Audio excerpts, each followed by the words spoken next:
flash drive, Exhibit 1. It contains video evidence that was introduced in the trial.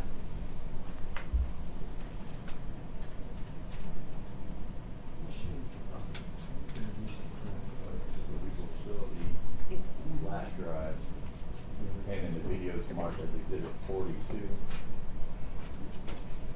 We're going to print out, Your Honor, a list of the videos that's on there real quick. Literally within the next 1 minute. All right. We probably should put that with the exhibit, I think. We can staple it to that envelope. Here's the printed copy. This one you handed to us. This one.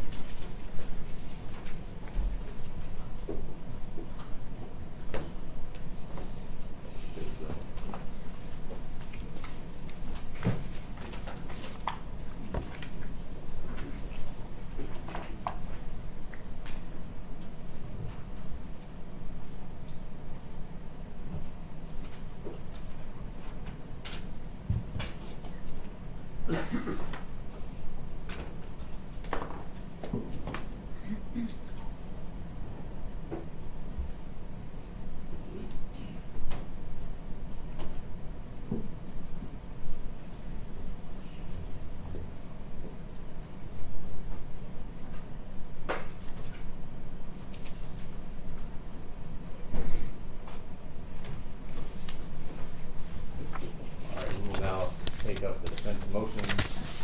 We will go ahead and start with Terry. At this time,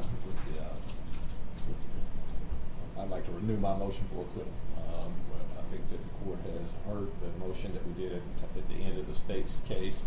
That motion for acquittal is only strengthened by the fact that we've had a presentation that shows that by abundance of evidence, not only has the state failed to meet its burden of proof in regards to Tadarius Bean, proof is all pointed towards innocence for Tadarius Bean. And based on that, I would ask that this court would consider my motion for acquittal.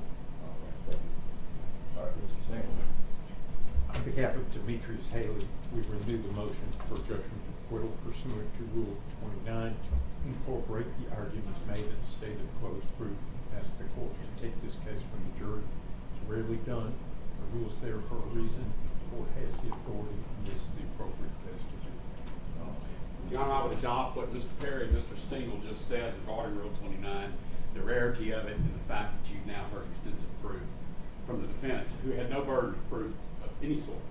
But when you couple that with the character witnesses, the undisputed, unrefuted, uncontradicted character witnesses, and what the law is in Tennessee regarding the strengthening of the presumption of innocence, measured against the standard of can a reasonable juror find beyond a reasonable doubt to a moral certainty that Justice Smith committed any of these crimes, I would say, just as Mr. Stingel said, this is the right case for Rule 29, judgment of acquittal. In order, if nothing else, for purposes of justice, Tennessee law, and at the same time, that's what the 13th juror does. It avoids the idea of a jury getting back there and being misled, confused, compromised verdicts, something that is not reliable. Your Honor's been here for this entire trial and has heard all the proof, and I would ask that you grant Justice Smith's motion for acquittal. State's response. Your Honor, for the same reasons as before, we believe we have jury questions. I understand the defense has arguments and things, but we have jury questions properly for the jury, and we believe it should go to the jury on all counts. Listening to the motions that have been presented by the defense in this matter and incorporating the reasoning that the court had previously gave, the court does acknowledge that the state has, or the defense has presented proof and as far as their theories, but the court does not believe that the proof that's been presented negates the proof that has previously been presented. So looking at the evidence that has been presented thus far, in this case the court believes that there is sufficient proof with regard to Mr. Tadarius Bean, Demetrius Haley, and Justin Smith to allow the jury to take this matter for their consideration, having looked at the evidence in the light most favorable to the state as required. by law. So the court will deny the motions at this time, and we will proceed with the charging of the jury. Now, with regard to the jury instructions, defense, do you all have any proposed instructions to include and present an argument? Your Honor, I submitted an instruction regarding flight, and I stand on the submission that has been made. I had the language catered. I know it's a unique motion, and I know that this is a different case. Normally, that flight instruction goes towards the guilt of a defendant. In this particular case, the flight instruction goes to the presence of mind, and the mind of the alleged victim, and the motivation to have put up the type of struggle that he did in this case. And it also goes towards the fact that, number one, those sworn officers had a duty to try to apprehend this fleeing suspect. Number two, that they had a duty that did not cease until the alleged victim put his hands in handcuffs and submitted to the handcuffing, and allowed the officers to pat him down for safety reasons. Based on that, I believe that the instruction regarding flight in a case where we are asserting, and I think that the proof bears out, that he fled on 3 different occasions. Number one, from the blue lights at 385 in Riverdale. Number 2, from the first scene, Ross and Raines. Number 3, from the eye contact that was made between, in the attempt to have a conversation with Tadarius Bean, who was making said communication based off of the description issued in the BOLO. And based on those things, we think that we're entitled to that flight instruction. All right. Judge, Mr. Haley joins in the request for that instruction, adopts everything Mr. Perry said on behalf of Mr. Bean. And I would just add briefly that it's very important that the officers are responding to resistance as trained. And the presence of the psilocybin mushroom, presence of the stolen ID, the presence of the stolen credit cards or debit cards can be in the mind of Tyre Nichols when he flees on those 3 occasions. That is something that is appropriate to consider, and it is a factor that the jury can and should be able to consider in determining Mr. Nichols' state of mind, his actions, and the propriety of these defendants, Mr. Haley specifically, the propriety of the force that he used on the use of force continuum. I would join in what Mr. Perry and Mr. Stingle said, and I would add that we have video evidence that's been presented to the jury of what Mr. Nichols was doing at 6705 Ridgecrest, which is part of the flight. State, you have a response. For the same reasons that we stated before, we'd ask Your Honor to deny it. And again, this is not a request that the defense be allowed to argue the things that were stated. This is a request for the flight instruction. And the flight instruction is very specific and refers to inferences to be made against a defendant and is inappropriate in this case. So listening to the arguments with regard to the inclusion of a flight instruction, the court agrees with the state as far as the court does not and will not deny the defense from their making an argument with regard to what they believe the state of mind was, what the actions required of the officers that night. But with regard to the flight instruction, which is included in the Tennessee Pattern Jury Instructions 42.18, that specific instruction, which reads, the flight of a person accused of a crime other than evading arrest is a circumstance which, when considered with all the facts of the case, may justify an inference of guilt. Flight is the voluntary withdrawal of oneself for the purpose of evading arrest or prosecution for the crime charged. Whether the evidence presented proves beyond a reasonable doubt the defendant fled is a question for your determination. It goes on to say that if flight is proved, the fact of flight alone does not allow you to find that the defendant is guilty of a crime alleged. However, since flight by a defendant may be caused by a consciousness of guilt, you may consider the fact of flight, if flight is so proven, together with all the other evidence, when you decide the guilt or innocence of the defendant. This instruction specifically is in regard to the defendant and the actions of the defendant and the inference of guilt based off of the potential flight, and so the court will deny the request of a flight instruction and allow that to be argued by the defense. Any additional instruction? Your Honor, on behalf of Demetrius Haley, I have filed the written proposed defense theory. I will, as soon as I get a chance, put it in case caption and respectfully submit it and file that for the record. But what I had submitted by email has been filed with the court. I would ask that it be included as Demetrius Haley's theory in contention. The state has a theory in contention. It's the indictment. It's been read, and it will be in the jury room.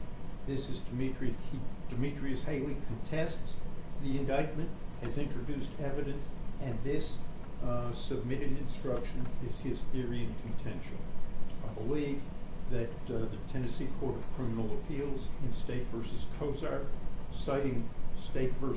Phipps, which have been furnished, they say that a defendant is entitled to have every issue of fact raised by the evidence and material to his defense submitted through proper instructions to the jury, as well as, upon request, an instruction which outlines the defense theory of his case.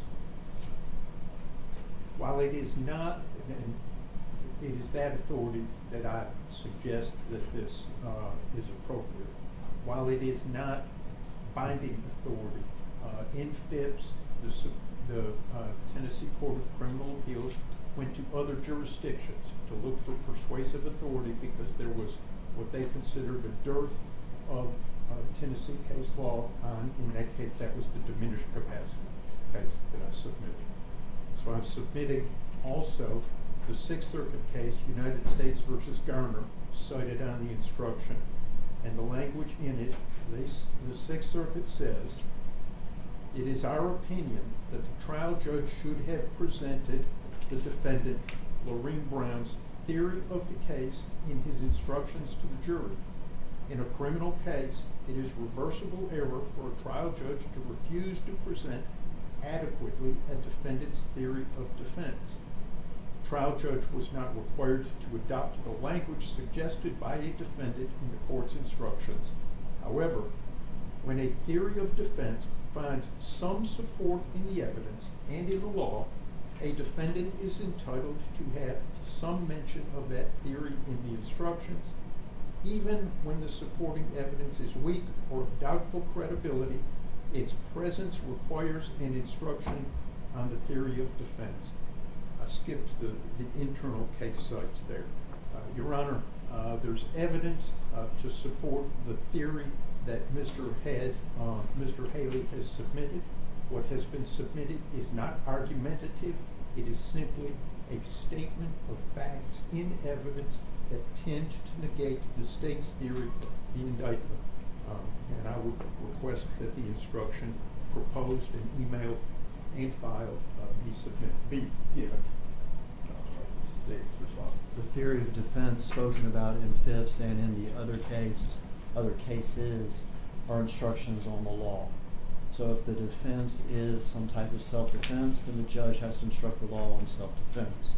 If the defense is diminished capacity, then the judge has to instruct the law on diminished capacity. It wouldn't be fair not to, and that's what those cases stand for.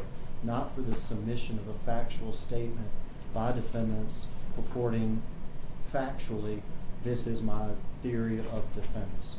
Rule 30 doesn't contemplate that, and no Tennessee case has proved that. With regard to the defense theory, looking over the Rule 30 as far as and the case law that's been presented, all of the case law that the court has looked at references the inclusion of law with regard to theories that's been presented. The court understands that the defendant is least stating on the purpose of the record that it's not argumentative, but this is the defendant's version of the facts that have been presented, which in essence are argument. And so the court, looking at the proposed defense theory, does find it to be argument that should not be included in the jury instructions. Also, that the jury instructions and the law that has been cited was not intended to incorporate such arguments, but that those things to be included in the jury instructions were reference to law that may be in support of the defense theory, but not the defense theory in and of itself. So the court will deny the request to include this proposed instruction. Are there any other proposed instructions? Nothing to say. No. All right. Are there any other matters that we need to address before printing the jury instructions and getting ready to charge the jury? No, Your Honor. All right. Well, we will go ahead and prepare the jury instructions. We will prepare to charge the jury. We'll stand in recess while we prepare those instructions. Those instructions are a little bit lengthy, and so it may take us a few minutes to get those ready, but we'll stand in recess until the instructions are prepared. Across the recess.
concluded the presentation of proof in this matter, we have now come to the portion where the court is going to give you the law.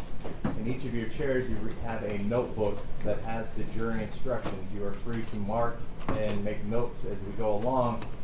Unfortunately, the law requires that I read this into the record. It's not to insult your intelligence. I'm sure you all can read it, but the court needs to make a record of the instructions that are being presented to the jury. So we are going to read through these instructions. You are welcome to follow along as you choose. State of Tennessee versus Tadarius Bean, Demetrius Haley, Justin Smith, indictment number 2300241. These three defendants, Tadarius Bean, Demetrius Haley, and Justin Smith, are being tried at one time. But it must be remembered by you, the jury, at all times, that even though the defendants are being tried together, they are separate and distinct and must be treated as such by the jury. When the word defendant is used in these instructions, it applies equally to Tadarius Bean, Demetrius Haley, and Justin Smith, unless otherwise stated. Likewise, whenever the singular of a word is used in these instructions, it may be taken equally to mean the plural. The first count of indictment 2300241 charges the defendants Tadarius Bean, Demetrius Haley, and Justin Smith with the offense of second-degree murder.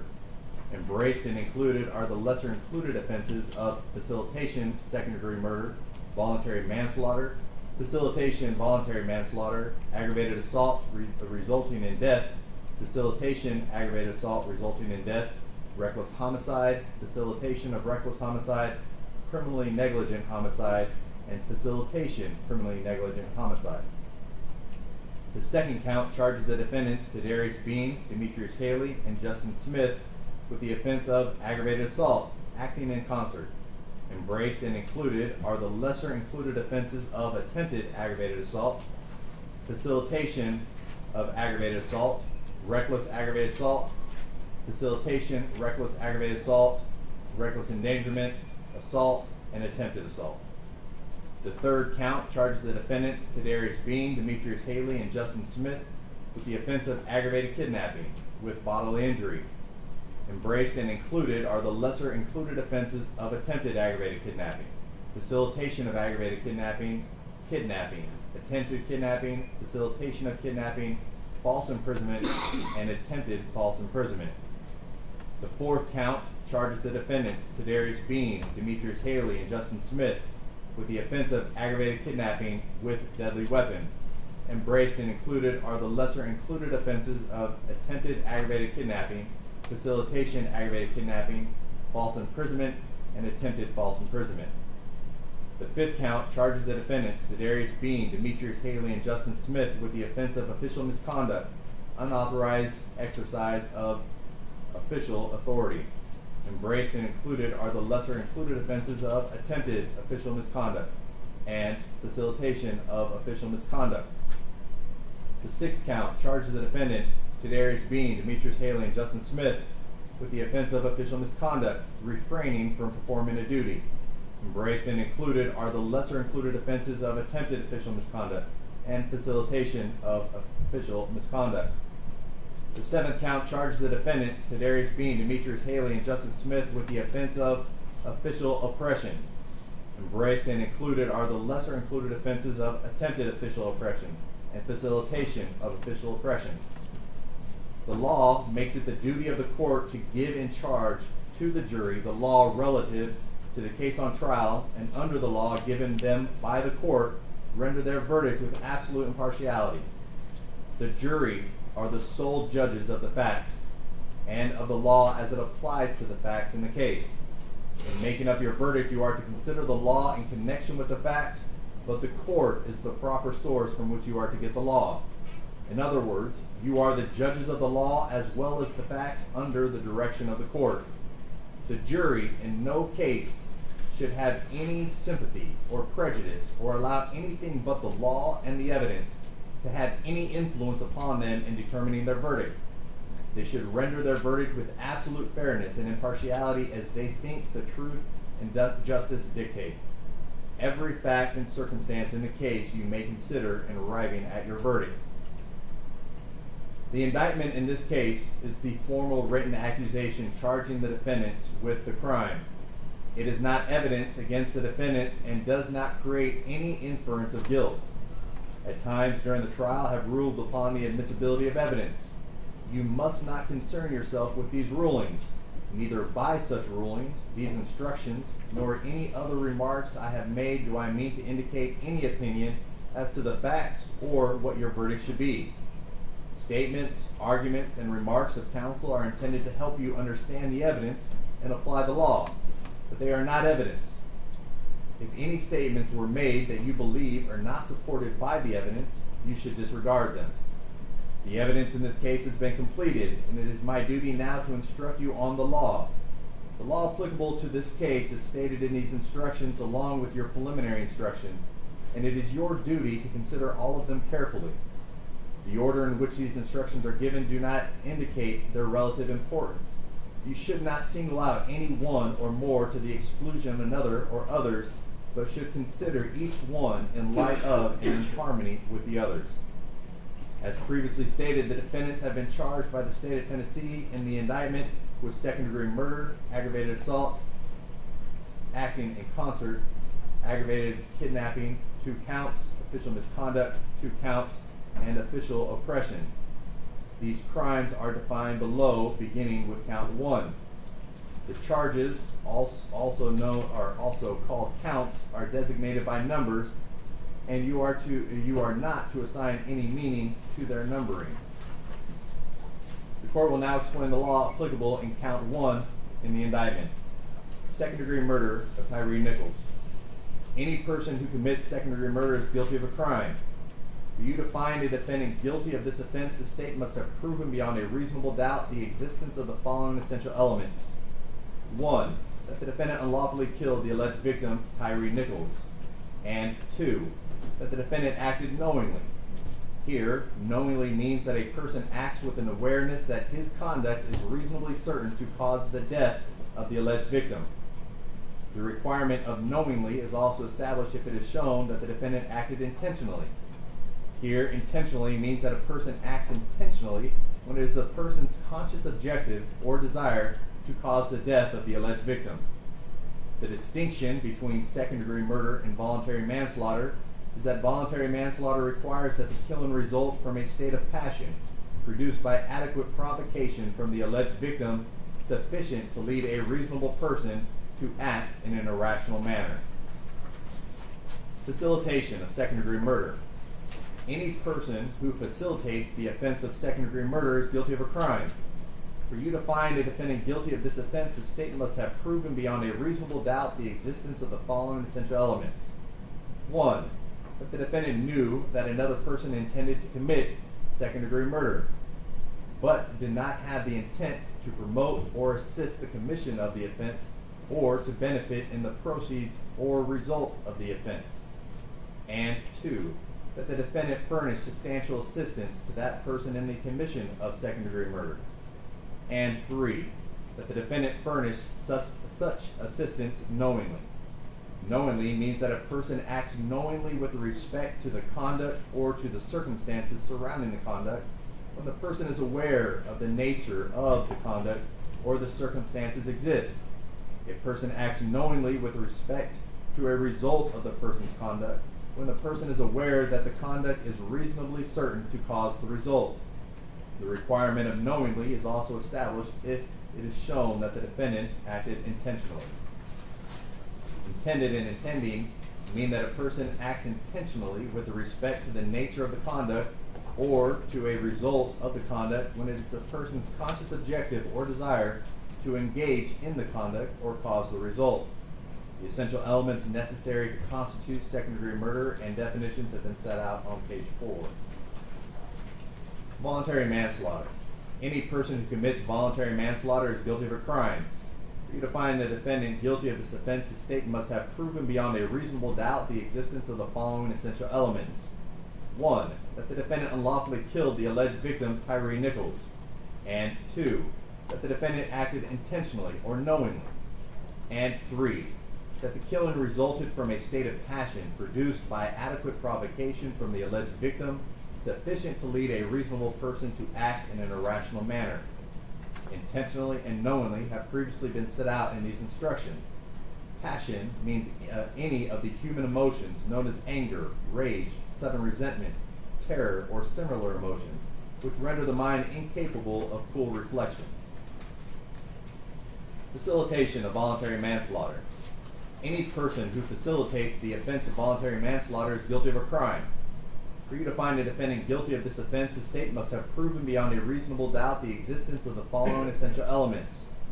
1. That the defendant knew that another person intended to commit a voluntary manslaughter, but did not have the intent to promote or assist the commission of the offense or to benefit in the proceeds or result of the offense.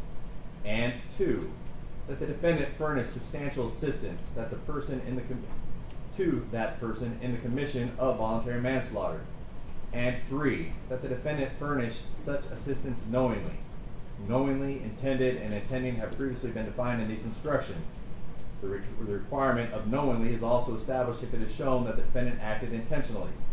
The essential elements necessary to constitute voluntary manslaughter and the definitions have been set out on page 7. Aggravated assault, act resulting in death. Any person who commits the offense of aggravated assault resulting in death is guilty of a crime. For you to find a defendant guilty of this offense, the state must have proven beyond a reasonable doubt the existence of the following essential elements. 1. That the defendant intentionally or knowingly caused bodily injury to Tyre Nichols. And 2. That the act resulted in the death of another. Bodily injury includes cut, abrasion, bruise, burn, or disfigurement, and physical pain or temporary illness or impairment of function of a bodily member, organ, or mental faculty. Knowingly and intentionally have previously been defined in these instructions. The requirement of knowingly is also established if it is shown that the defendant acted intentionally.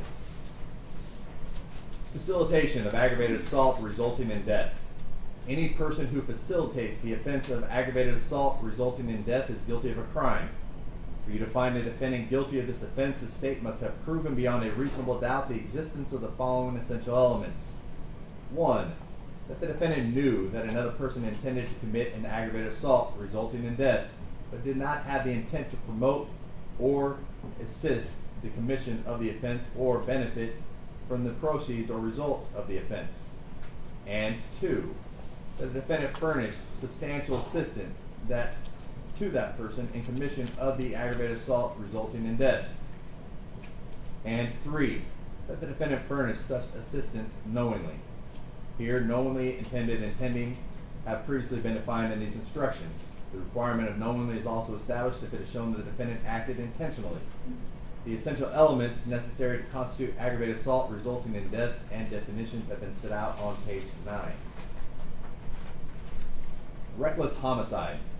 Any person who commits the offense of reckless homicide is guilty of a crime. For you to find a defendant guilty of this offense, the state must have proven beyond a reasonable doubt the existence of the following essential elements.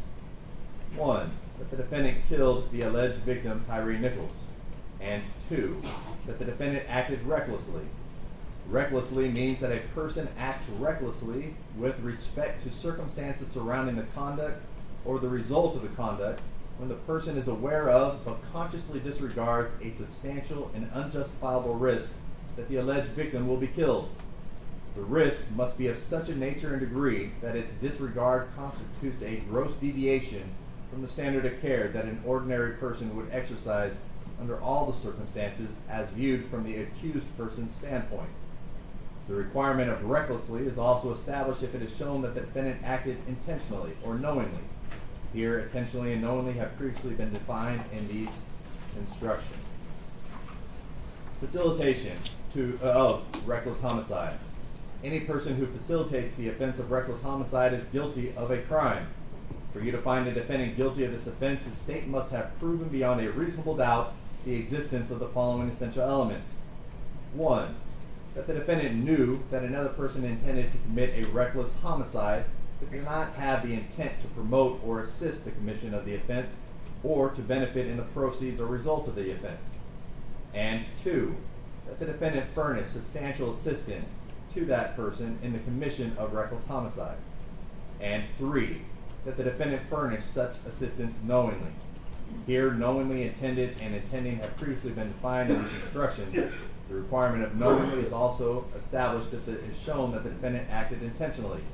The essential elements necessary to constitute reckless homicide and definitions have been set out on page 11. Criminally negligent homicide. Any person who commits criminally negligent homicide is guilty of a crime. For you to find a defendant guilty of this offense, the state must have proven beyond a reasonable doubt the existence of the following essential elements. 1. That the defendant's conduct resulted in the death of the alleged victim, Tyre Nichols. And 2. That the defendants acted with criminal negligence. Criminal negligence means that a person acts with criminal negligence when the person ought to be aware of a substantial and unjustifiable risk that the alleged victim will be killed. The risk must be of such a nature and degree that the failure to perceive it constitutes a gross deviation from the standard of care that an ordinary person would exercise under all the circumstances as viewed from the accused person's standpoint. The requirement of criminal negligence is also established if it is shown that the defendant acted intentionally, knowingly, or recklessly. Intentionally, knowing, and recklessly have previously been defined in these instructions. If you find, beyond a reasonable doubt, that a defendant was criminally negligent, you must also find that the death of the alleged victim was the proximate result of the defendant's criminal negligence. The defendant's action need not be the sole or immediate cause of death. If you find that the direct cause of death was an act of the victim, before you can convict the defendant, you must also find beyond a reasonable doubt the act of the victim causing the death was a natural and probable result of the defendant's criminal negligence. Facilitation of the criminally negligent homicide. Any person who facilitates the offense of criminally negligent homicide is guilty of a crime. For you to find a defendant guilty of this offense, the state must have proven beyond a reasonable doubt the existence of the following essential elements. 1. That the defendant knew that another person intended to commit a criminally negligent homicide, but did not have the intent to promote or assist the commission of the offense, or benefit in the proceeds or result of the offense. And 2. That the defendant furnished substantial assistance to that person in the commission of criminally negligent homicide. And 3. That the defendant furnished such assistance knowingly. Here, knowingly, intended, intending have previously been defined in these instructions. The requirement of knowingly is also established if the defendant acted intentionally. The essential elements necessary to constitute criminally negligent homicide and definitions have been set out on page 13.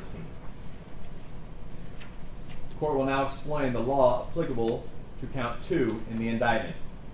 Aggravated assault, acting in concert. Any person who commits the offense of aggravated assault, acting in concert, is guilty of a crime. For you to find a defendant guilty of this offense, the state must have proven beyond a reasonable doubt the existence of the following essential elements. 1. That the defendant intentionally or knowingly caused bodily injury to Tyre Nichols. And 2. That the act resulted in serious bodily injury to Tyre Nichols. And 3. That the defendant committed the offense while acting in concert with 2 or more other persons. Acting in concert means such conduct that would make one criminally responsible for committing or facilitating the offense. Serious bodily injury means bodily injury that involves a substantial risk of death, protracted unconsciousness, extreme physical pain, protracted or obvious disfigurement, or protracted loss or substantial impairment of a function of a bodily member, organ, or mental faculty. Bodily injury, intentionally and knowingly, have previously been set out in these instructions. Criminal attempt, aggravated assault, acting in concert. Any person who attempts to commit aggravated assault acting in concert is guilty of a crime.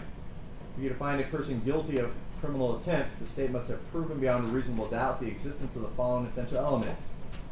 1. That the defendant intended to commit the specific offense of aggravated assault acting in concert. And 2. That the defendant did some act intending to cause an essential element of the offense to occur, and at the time believed the act would cause the element to occur without further action on the defendant's part.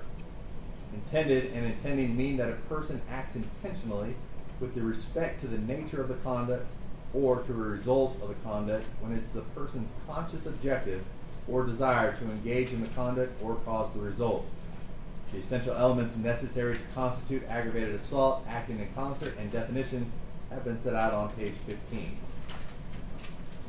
Facilitation of aggravated assault acting in concert of Tyre Nichols.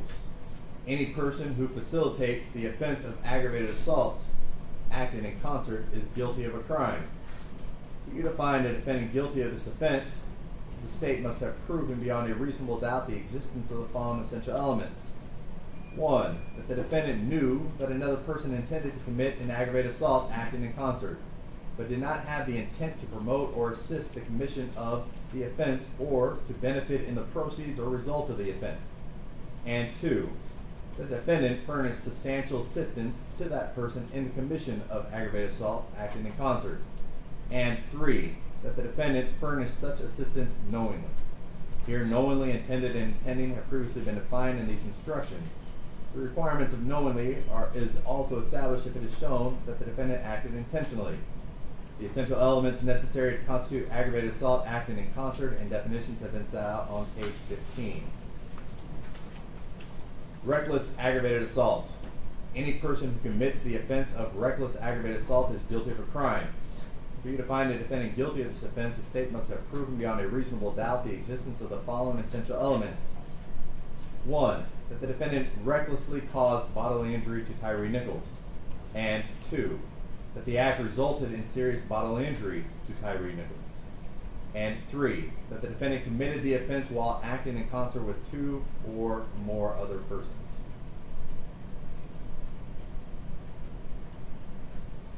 Here, recklessly means that a person acts recklessly with respect to circumstances surrounding the conduct or the result of the conduct when a person is aware of but consciously disregards a substantial and unjustifiable risk that the circumstances exist or that the result will occur.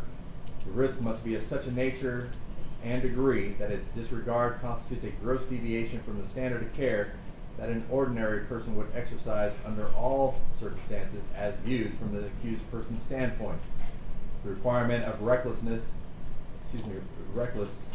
is also established if it is shown that the defendant acted knowingly or intentionally.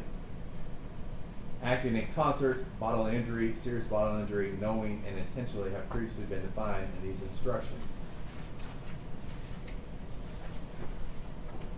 Facilitation of reckless aggravated assault. Any person who facilitates the offense of reckless aggravated assault is guilty of a crime. For you to find a defendant guilty of this offense, the state must have proven beyond a reasonable doubt the existence of the following essential elements. 1. That the defendant knew that another person intended to commit a reckless aggravated assault, but did not have the intent to promote or assist the commission of the offense or to benefit in the proceeds or result of the offense. And 2. That the defendant furnished substantial assistance to that person in the commission of reckless aggravated assault. And 3. That the defendant furnished such assistance knowingly. Knowingly, intended, and intending have previously been defined in these instructions. The requirement of knowingly is also established if it is shown that the defendant acted intentionally. The essential elements necessary to constitute reckless aggravated assault and definitions have been set out on page 18. Reckless endangerment. Any person who commits the offense of reckless endangerment is guilty of a crime. For you to find a defendant guilty of this offense, the state must have proven beyond a reasonable doubt the existence of the following essential elements. 1. That the defendant engaged in conduct which placed or might have placed another person in imminent danger of serious bodily injury. And 2. That the defendant acted recklessly. For the threat of serious bodily injury to be imminent, the person must be placed in a reasonable probability of danger as opposed to mere possibility of danger. Before you can convict a defendant, the state must have shown beyond a reasonable doubt that a person or class of persons was in the zone of danger. The zone of danger is that area in which a reasonable probability exists that the defendant's conduct would place others in imminent danger of serious bodily injury. Serious bodily injury and recklessly have previously been defined in these instructions. Assault. Any person who commits an assault upon another is guilty of a crime. For you to find a defendant guilty of this offense, the state must have proven beyond a reasonable doubt the existence of the following essential elements. 1. That the defendant caused bodily injury to Tyre Nichols. And 2. That the defendant acted either intentionally, knowingly, or recklessly. Bodily injury, intentionally, knowingly, and recklessly have previously been defined in these instructions. Attempt to commit assault. Any person who attempts to commit assault is guilty of a crime. For you to find a person guilty of a criminal's attempt, the state must have proven beyond a reasonable doubt the existence of the following essential elements. 1. That the defendant intended to commit the specific offense, assault. And 2. That the defendant did some act intending to cause an essential element of the offense to occur, and at the time believed that the act would cause the element to occur without further action upon the defendant's part. Intended and intending have previously been defined in these instructions. The essential elements necessary to constitute assault and definitions have been set out on page 21. The court will now explain the law applicable to count 3 in the indictment. Aggravated kidnapping with bodily injury. Any person who commits an aggravated kidnapping is guilty of a crime. For you to find a defendant guilty of this offense, the state must have proven beyond a reasonable doubt the existence of the following essential elements. 1. That the defendant knowingly removed or confined Tyre Nichols unlawfully so as to interfere substantially with his liberty. And 2. That Tyre Nichols suffered bodily injury during the removal or confinement. The following italicized instructions and definitions apply to aggravated kidnapping on page 23 and the lesser included offenses of attempt to commit aggravated kidnapping on page 25, facilitation of aggravated kidnapping on page 26, kidnapping on page 27, attempt to commit kidnapping on page 28, facilitation of kidnapping on page 29. The italicized instructions are no more or no less important than other instructions. Italics are used solely for ease of reference and understanding the elements of the offense and lesser included offenses. A removal or confinement is unlawful if it is accomplished by force, threat, or fraud. Although the law requires no specific period of time of confinement or distance of removal or confinement interferes substantially with another's liberty if the time of confinement is significant or the distance of removal is considerable. To find the defendant guilty of this offense, you must also find beyond a reasonable doubt that the removal or confinement was to a greater degree than that necessary to commit the alleged offenses of second-degree murder as charged in count 1, aggravated assault acting in concert as charged in count 2, official misconduct as charged in counts 5 and 6, and official oppression as charged in count 7. In making this determination, you may consider all the relevant facts and circumstances of the case, including, but not limited to, the following factors. A. The nature and duration of the alleged victim's removal or confinement by the defendant. B. Whether the removal or confinement occurred during the commission of separate offense. 3. Whether the interference with the alleged victim's liberty was inherent in the nature of the separate offense. D. Whether the removal or confinement prevented the alleged victim from summoning assistance, although the defendant need not have succeeded in preventing the alleged victim from doing so. E. Whether the removal or confinement reduced the defendant's risk of detection, although the defendant need not have succeeded in this objective. And F. Whether the removal or confinement created a significant danger or increased the alleged victim's risk of harm independent of that posed by the separate offense.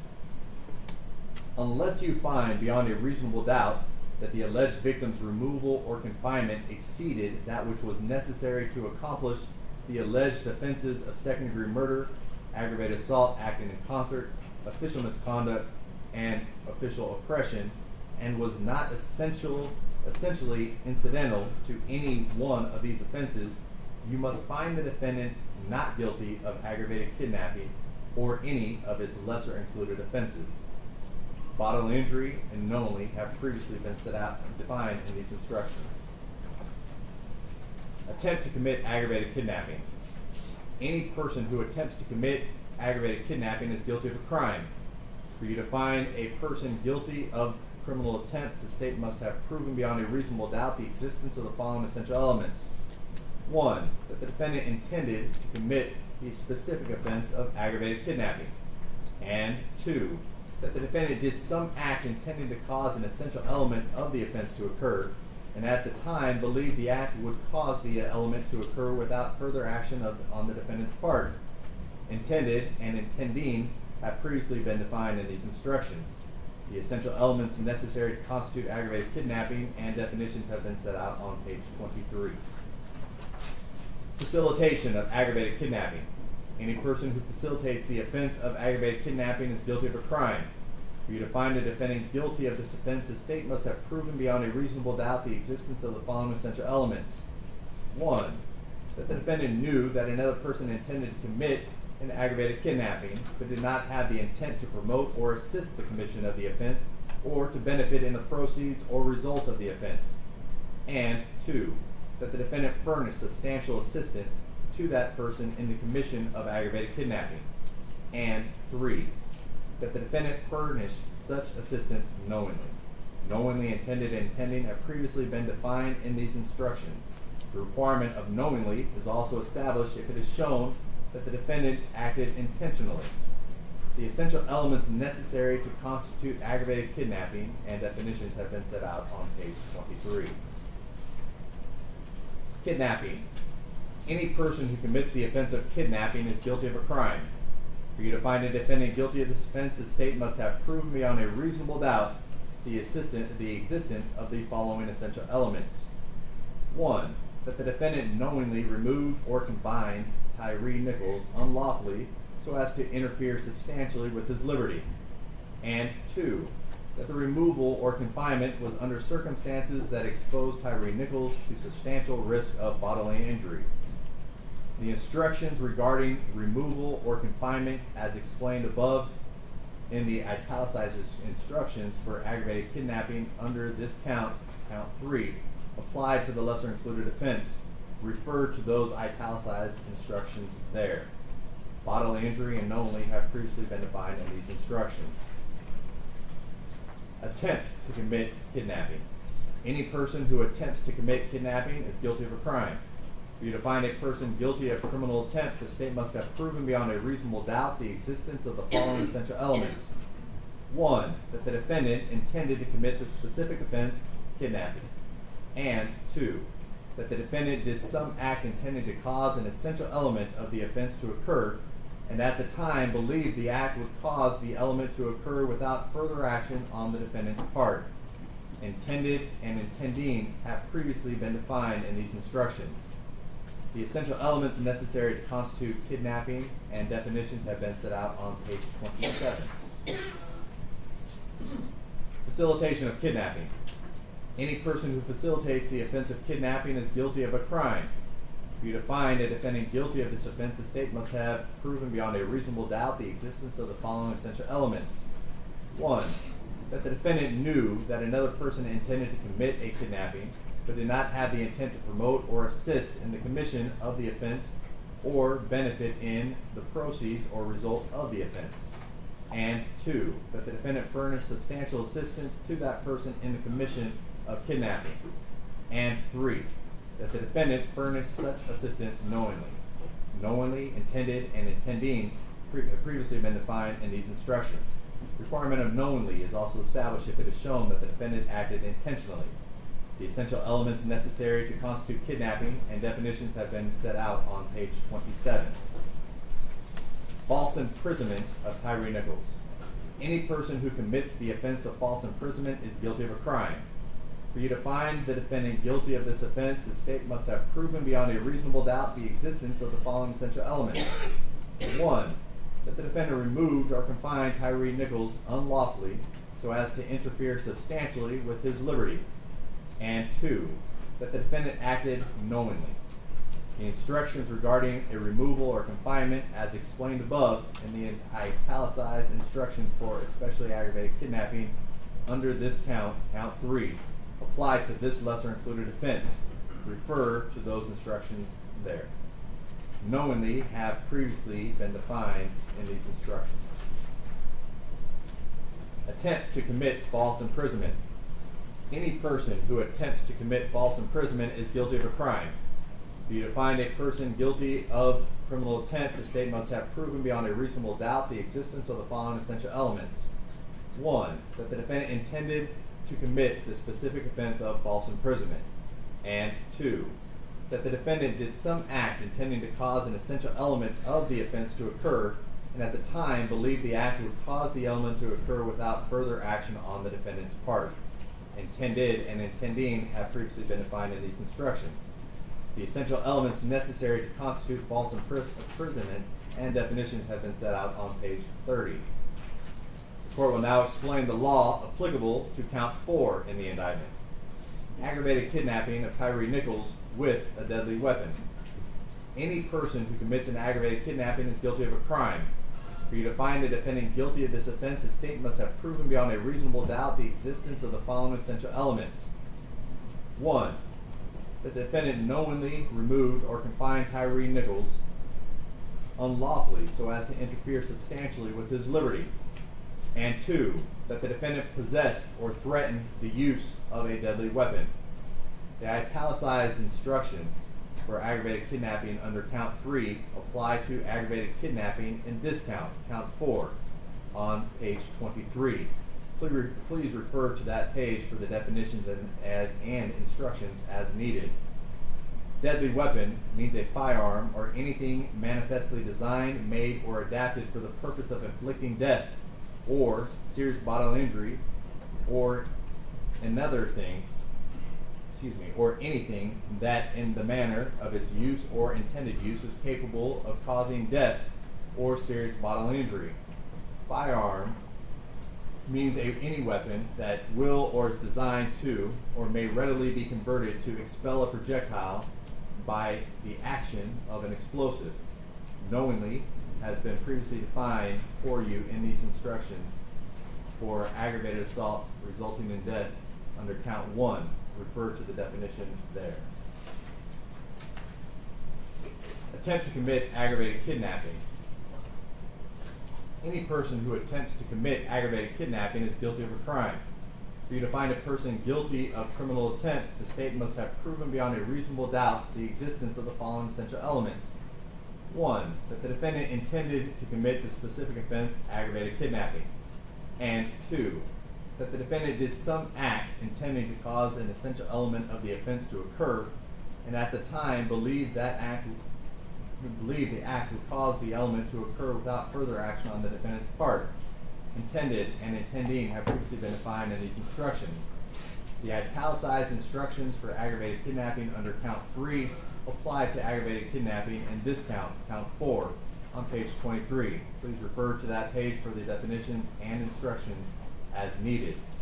The essential elements necessary to constitute aggravated kidnapping and definitions have been set out on page 32. Facilitation of aggravated kidnapping. Any person who facilitates the offense of aggravated kidnapping is guilty of a crime.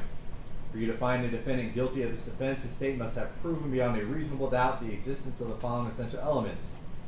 1. The defendant knew that another person intended to commit an aggravated kidnapping, but did not have the intent to promote or assist the commission of the offense or to benefit in the proceeds or results of the offense. And 2. That the defendant furnished substantial assistance to that person in the commission of aggravated kidnapping. And 3. That the defendant furnished such assistance knowingly. Knowingly, intended, and intending have previously been set out defined in these instructions.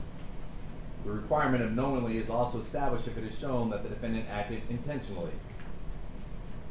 The italicized instructions for aggravated kidnapping under count 3 apply to aggravated kidnapping in this count 4, on page 23.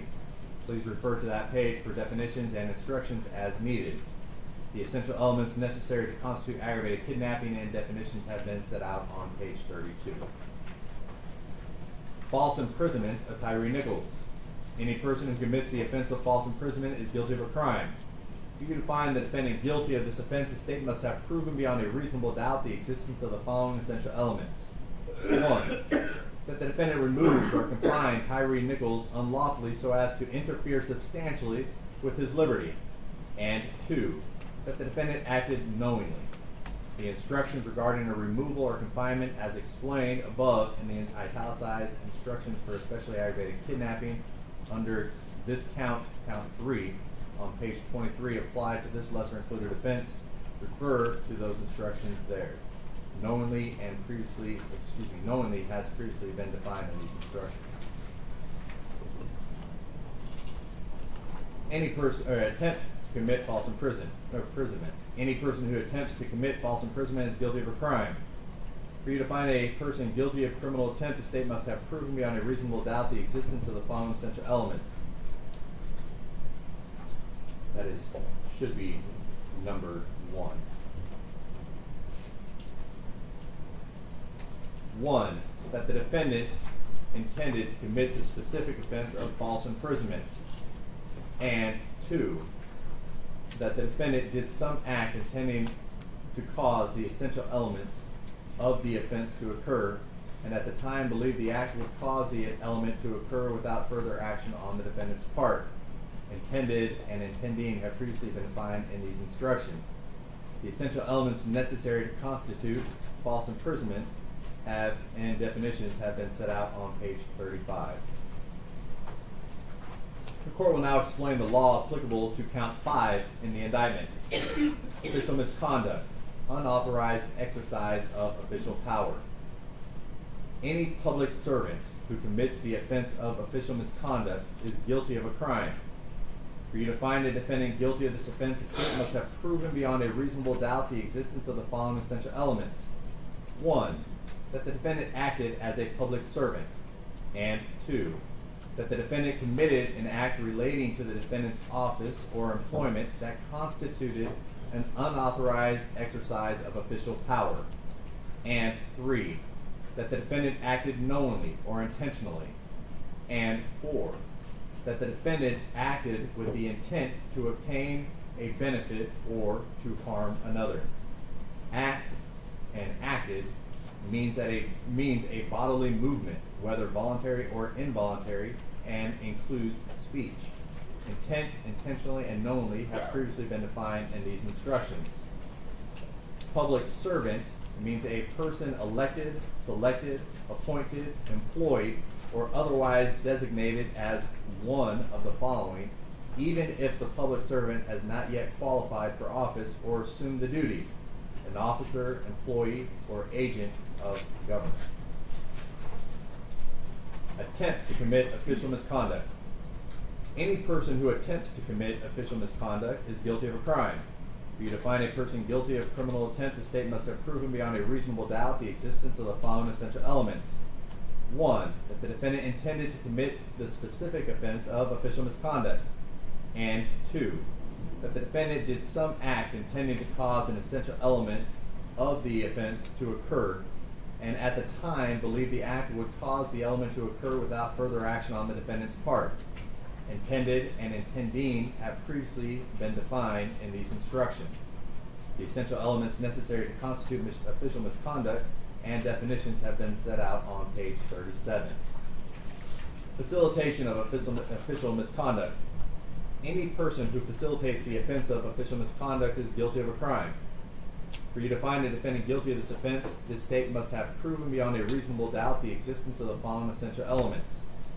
1. That the defendant knew that another person intended to commit an official misconduct, but did not have the intent to promote or assist the commission of the offense or to benefit in the proceeds or result of the offense. And 2. That the defendant furnished substantial assistance to that person in the commission of official misconduct. And 3. That the defendant furnished such assistance knowingly. Knowingly, intended, and intending have previously been defined in these instructions. The requirement of knowingly is also established if it is shown that the defendant acted intentionally. The essential elements necessary to constitute official misconduct and definitions have been set out on page 37. The court will now explain the law applicable to count 6 in the indictment. Official misconduct, refraining from performing a duty. Any public servant who commits the offense of official misconduct is guilty of a crime. For you to find a defendant guilty of this offense, the state must have proven beyond a reasonable doubt the existence of the following essential elements. 1, that the defendant acted as a public servant. And 2, that the defendant refrained from performing a duty that was imposed by law or that was clearly inherent in the nature of the office or employment. And 3, that the defendant acted knowingly or intentionally. And 4, that the defendant acted with the intent to obtain a benefit or to harm another. Acted knowingly and intentionally have previously been defined in these instructions. Attempt to commit official misconduct. Any person who attempts to commit official misconduct is guilty of a crime. For you to find a person guilty of criminal attempt, the state must have proven beyond a reasonable doubt the existence of the following essential elements. 1, that the defendant intended to commit the specific offense of official misconduct. And 2, that the defendant did some act intending to cause an essential element of the offense to occur, and at the time believed that the act would cause the element to occur without further action on the defendant's part. Intended and intending have previously been defined in these instructions. The essential elements necessary to constitute official misconduct and definitions have been set out on page 41. Facilitation of official misconduct. Any person who facilitates the offense of official misconduct is guilty of a crime. For you to find a defendant guilty of this offense, the state must have proven beyond a reasonable doubt the existence of the following essential elements. 1, that the defendant knew that another person intended to commit official misconduct, but did not have the intent to promote or assist the commission of the offense or to benefit in the proceeds or result of the offense. And 2, that the defendant furnished substantial assistance to that person in the commission of official misconduct. And 3, that the defendant furnished such assistance knowingly. Here, knowingly, intended, and intending have previously been defined in these instructions. The requirement of knowingly is also established if it is shown that the defendant acted intentionally. The essential elements necessary to constitute official misconduct and definition have been set out on page 41. The court will now explain the law applicable to count 7 in the indictment, official oppression. Any public servant who commits the offense of official oppression is guilty of a crime. For you to find a defendant guilty of this offense, the state must have proven beyond a reasonable doubt the existence of the following essential elements. 1, that the defendant was a public servant acting under color of office or employment. And 2, that the defendant intentionally subjected another to mistreatment or to arrest, detention, stop, frisk, halt, search, seizure, or dispossession that the defendant knew was unlawful. Intent, intentionally and knowingly, and public servant have previously been defined in these instructions. A public servant acts under color of office or employment if the servant acts or purports to act in an official capacity or takes advantage of such actual or purported capacity. Attempt to commit official oppression. Any person who attempts to commit official oppression is guilty of a crime. For you to find a person guilty of criminal attempt, the state must have proven beyond a reasonable doubt the existence of the following essential elements. 1, that the defendant intended to commit the specific offense of official oppression. And 2, that the defendant did some act intending to cause an essential element of the offense to occur, and at the time believed the act would cause the element to occur without further action on the defendant's part. Intended and intending have previously been defined in these instructions. The essential elements necessary to constitute official oppression and definitions have been set out on page 44. Facilitation of official oppression. Any person who facilitates the offense of official oppression is guilty of a crime. For you to find a defendant guilty of this offense, the state must have proven beyond a reasonable doubt the existence of the following essential elements. 1, that the defendant knew that another person intended to commit an official oppression, but did not have the intent to promote or assist the commission of the offense or to benefit in the proceeds or result of the offense. And 2, that the defendant furnish substantial assistance to that person in the commission of official oppression. And 3, that the defendant furnish such assistance knowingly. Knowingly, intended, and intending have previously been defined in these instructions. The requirement of knowingly is also established if it is shown that the defendant acted intentionally. The essential elements necessary to constitute official oppression and definitions have been set out on page 44.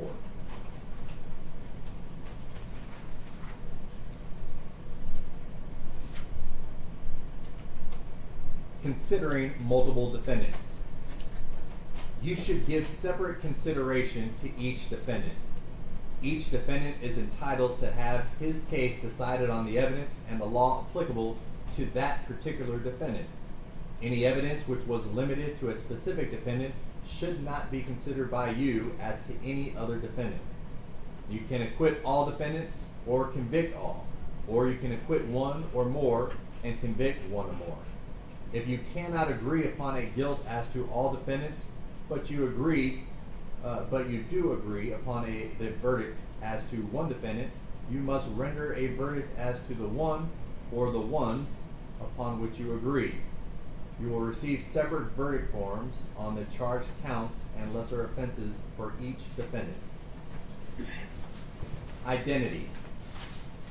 One of the issues in this case is the identification of the defendant as the person who committed the crime. So the state has the burden of proving identity beyond a reasonable doubt. Identification testimony is an expression of belief or impression by the witness, and its value may depend upon your consideration of several factors. Some of the factors which you may consider are: 1, the witness's capacity and opportunity to observe the offender. This includes, among other things, the length of time available for observation, the distance from which the witness observed, the lighting, and whether the person who committed the crime was a prior acquaintance of the witness. 2, the degree of certainty expressed by the witness regarding the identification and circumstances under which it was made, including whether it's the product of the witness's own recollection. 3, the occasions, if any, on which the witness failed to make an identification of the defendant or made an identification that was inconsistent with the identification at trial. And 4, the occasions, if any, on which the witness made an identification that was consistent with the identification at trial and circumstances surrounding such identification. 5, any other factors fairly raised by the evidence. Again, the state has the burden of proving every element of the crime charged, and this burden specifically includes the identity of the defendant as the person who committed the crime for which he is on trial. If, after considering the identification testimony in light of all the proof, you have a reasonable doubt that the defendant is the person who committed the crime, you must find the defendant not guilty. Evidence, direct and circumstantial. The guilt of any defendant, as well as any fact required to be proved, may be established by direct evidence, by circumstantial evidence, or by both combined. Direct evidence is defined as evidence which proves the existence of the fact in issue without inference or presumption. Direct evidence is those parts of testimony admitted in court which refer to what happened and was testified to by witnesses who saw or heard what happened firsthand. If witnesses testified about what they themselves saw or heard, they presented direct evidence. Circumstantial evidence consists of proof of collateral facts and circumstances which do not directly prove the fact in issue, but from which that fact may be logically inferred. Circumstantial evidence is all the testimony and exhibits which give you clues about what happened in an indirect way. It consists of all evidence which is not direct evidence. When the evidence is made up entirely of circumstantial evidence, then before you would be justified in finding any defendant guilty, you must find that all the essential facts are consistent with the hypothesis of guilt, as that is to be compared with all the facts proved. The facts must exclude every other reasonable theory or hypothesis except that of guilt, and the facts must establish such a certainty of guilt of a defendant as to convince the mind beyond a reasonable doubt that the defendant is the one who committed the offense. Do not assume that direct evidence is always better than circumstantial evidence. According to our laws, direct evidence is not necessarily better than circumstantial evidence. It is not necessary that each particular fact should be proved beyond a reasonable doubt if enough facts are proved to satisfy the jury beyond a reasonable doubt of all the facts necessary to constitute the crime charged. Before a verdict of guilty is justified, the circumstances taken together must be of conclusive nature and tendency, leading on the whole to a satisfactory conclusion and producing in effect a moral certainty that the defendant and no one else committed the offense. Presumption of innocence. You enter upon this investigation with the presumption that each of the defendants are not guilty of any crime, and this presumption stands as a witness for them unless it is rebutted and overturned by competent and credible proof. It is, therefore, incumbent upon the state, before you can convict any defendant, to establish to your satisfaction, beyond a reasonable doubt, that the crime charged in this indictment has been committed, that the same was committed within the county of Shelby and the state of Tennessee before the finding of the indictment, and that the defendant or defendants committed the crime in such a manner that would make them guilty under the law here defined and explained to you. Burden of proof. The state has the burden of proving the guilt of the defendant beyond a reasonable doubt, and this burden never shifts, but remains on the state throughout the trial of the case. The defendants are not required to prove their innocence. Reasonable doubt. Reasonable doubt is that doubt created by an investigation of all the proof in the case, and an inability after such investigation to let the mind rest easily upon the certainty of guilt. Absolute certainty of guilt is not demanded by the law to convict of any criminal charge, but moral certainty is required, and that certainty is required as to every element of proof needed to constitute the offense. Credibility of witnesses. You are the exclusive judges of the credibility of witnesses and the weight to be given to their testimony.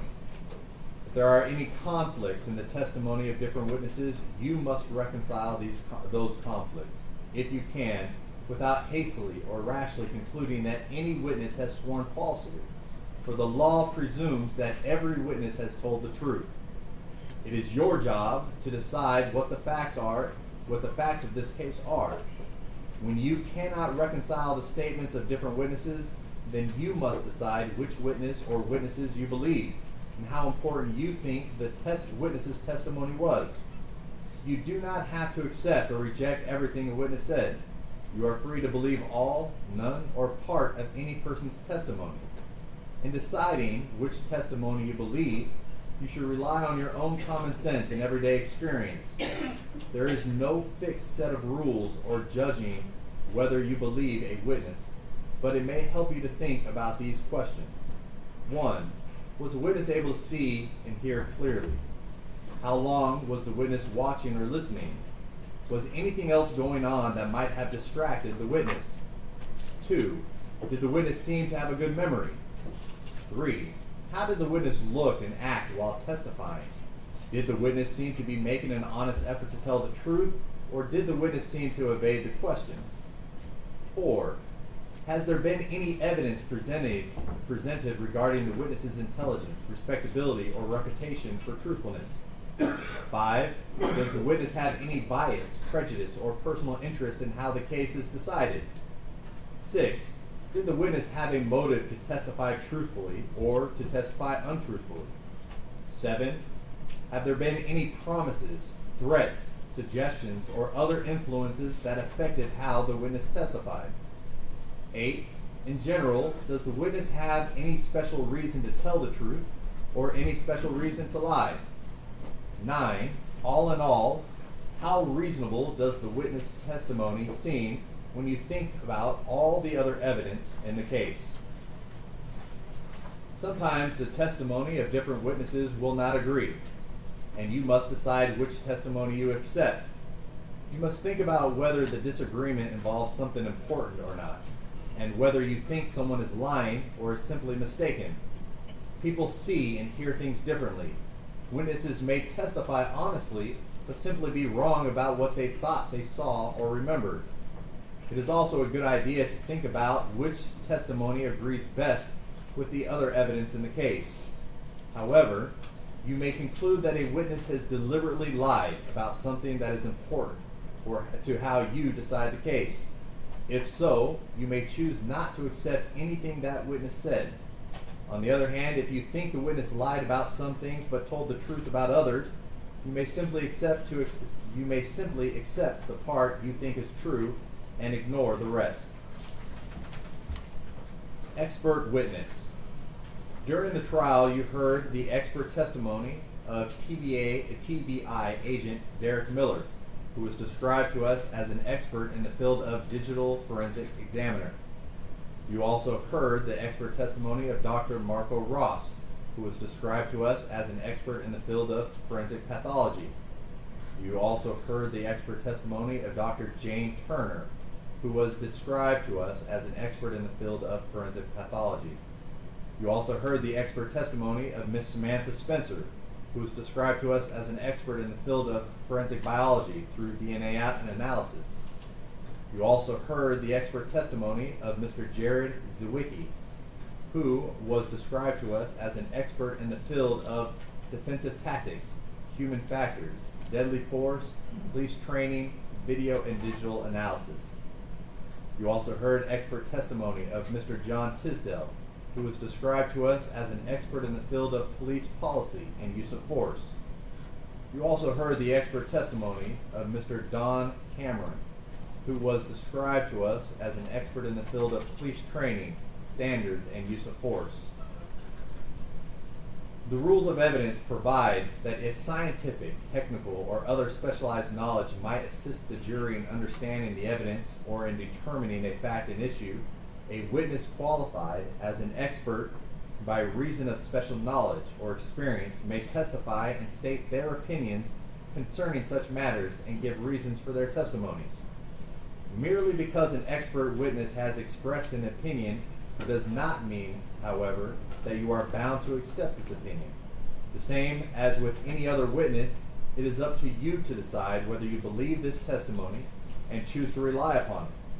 Part of that decision will depend on your judgment whether this witness's training and experience is sufficient for the witness to give the expert opinion that you heard. You must decide whether the witness's opinions were based on sound reason, judgment, and information. You are to give the testimony of an expert witness such weight and value as you think it deserves, along with all the other evidence in the case. Impeaching a witness. A witness may be impeached by proving that the witness made some material statements out of court which are at variance with the witness's evidence on the witness stand.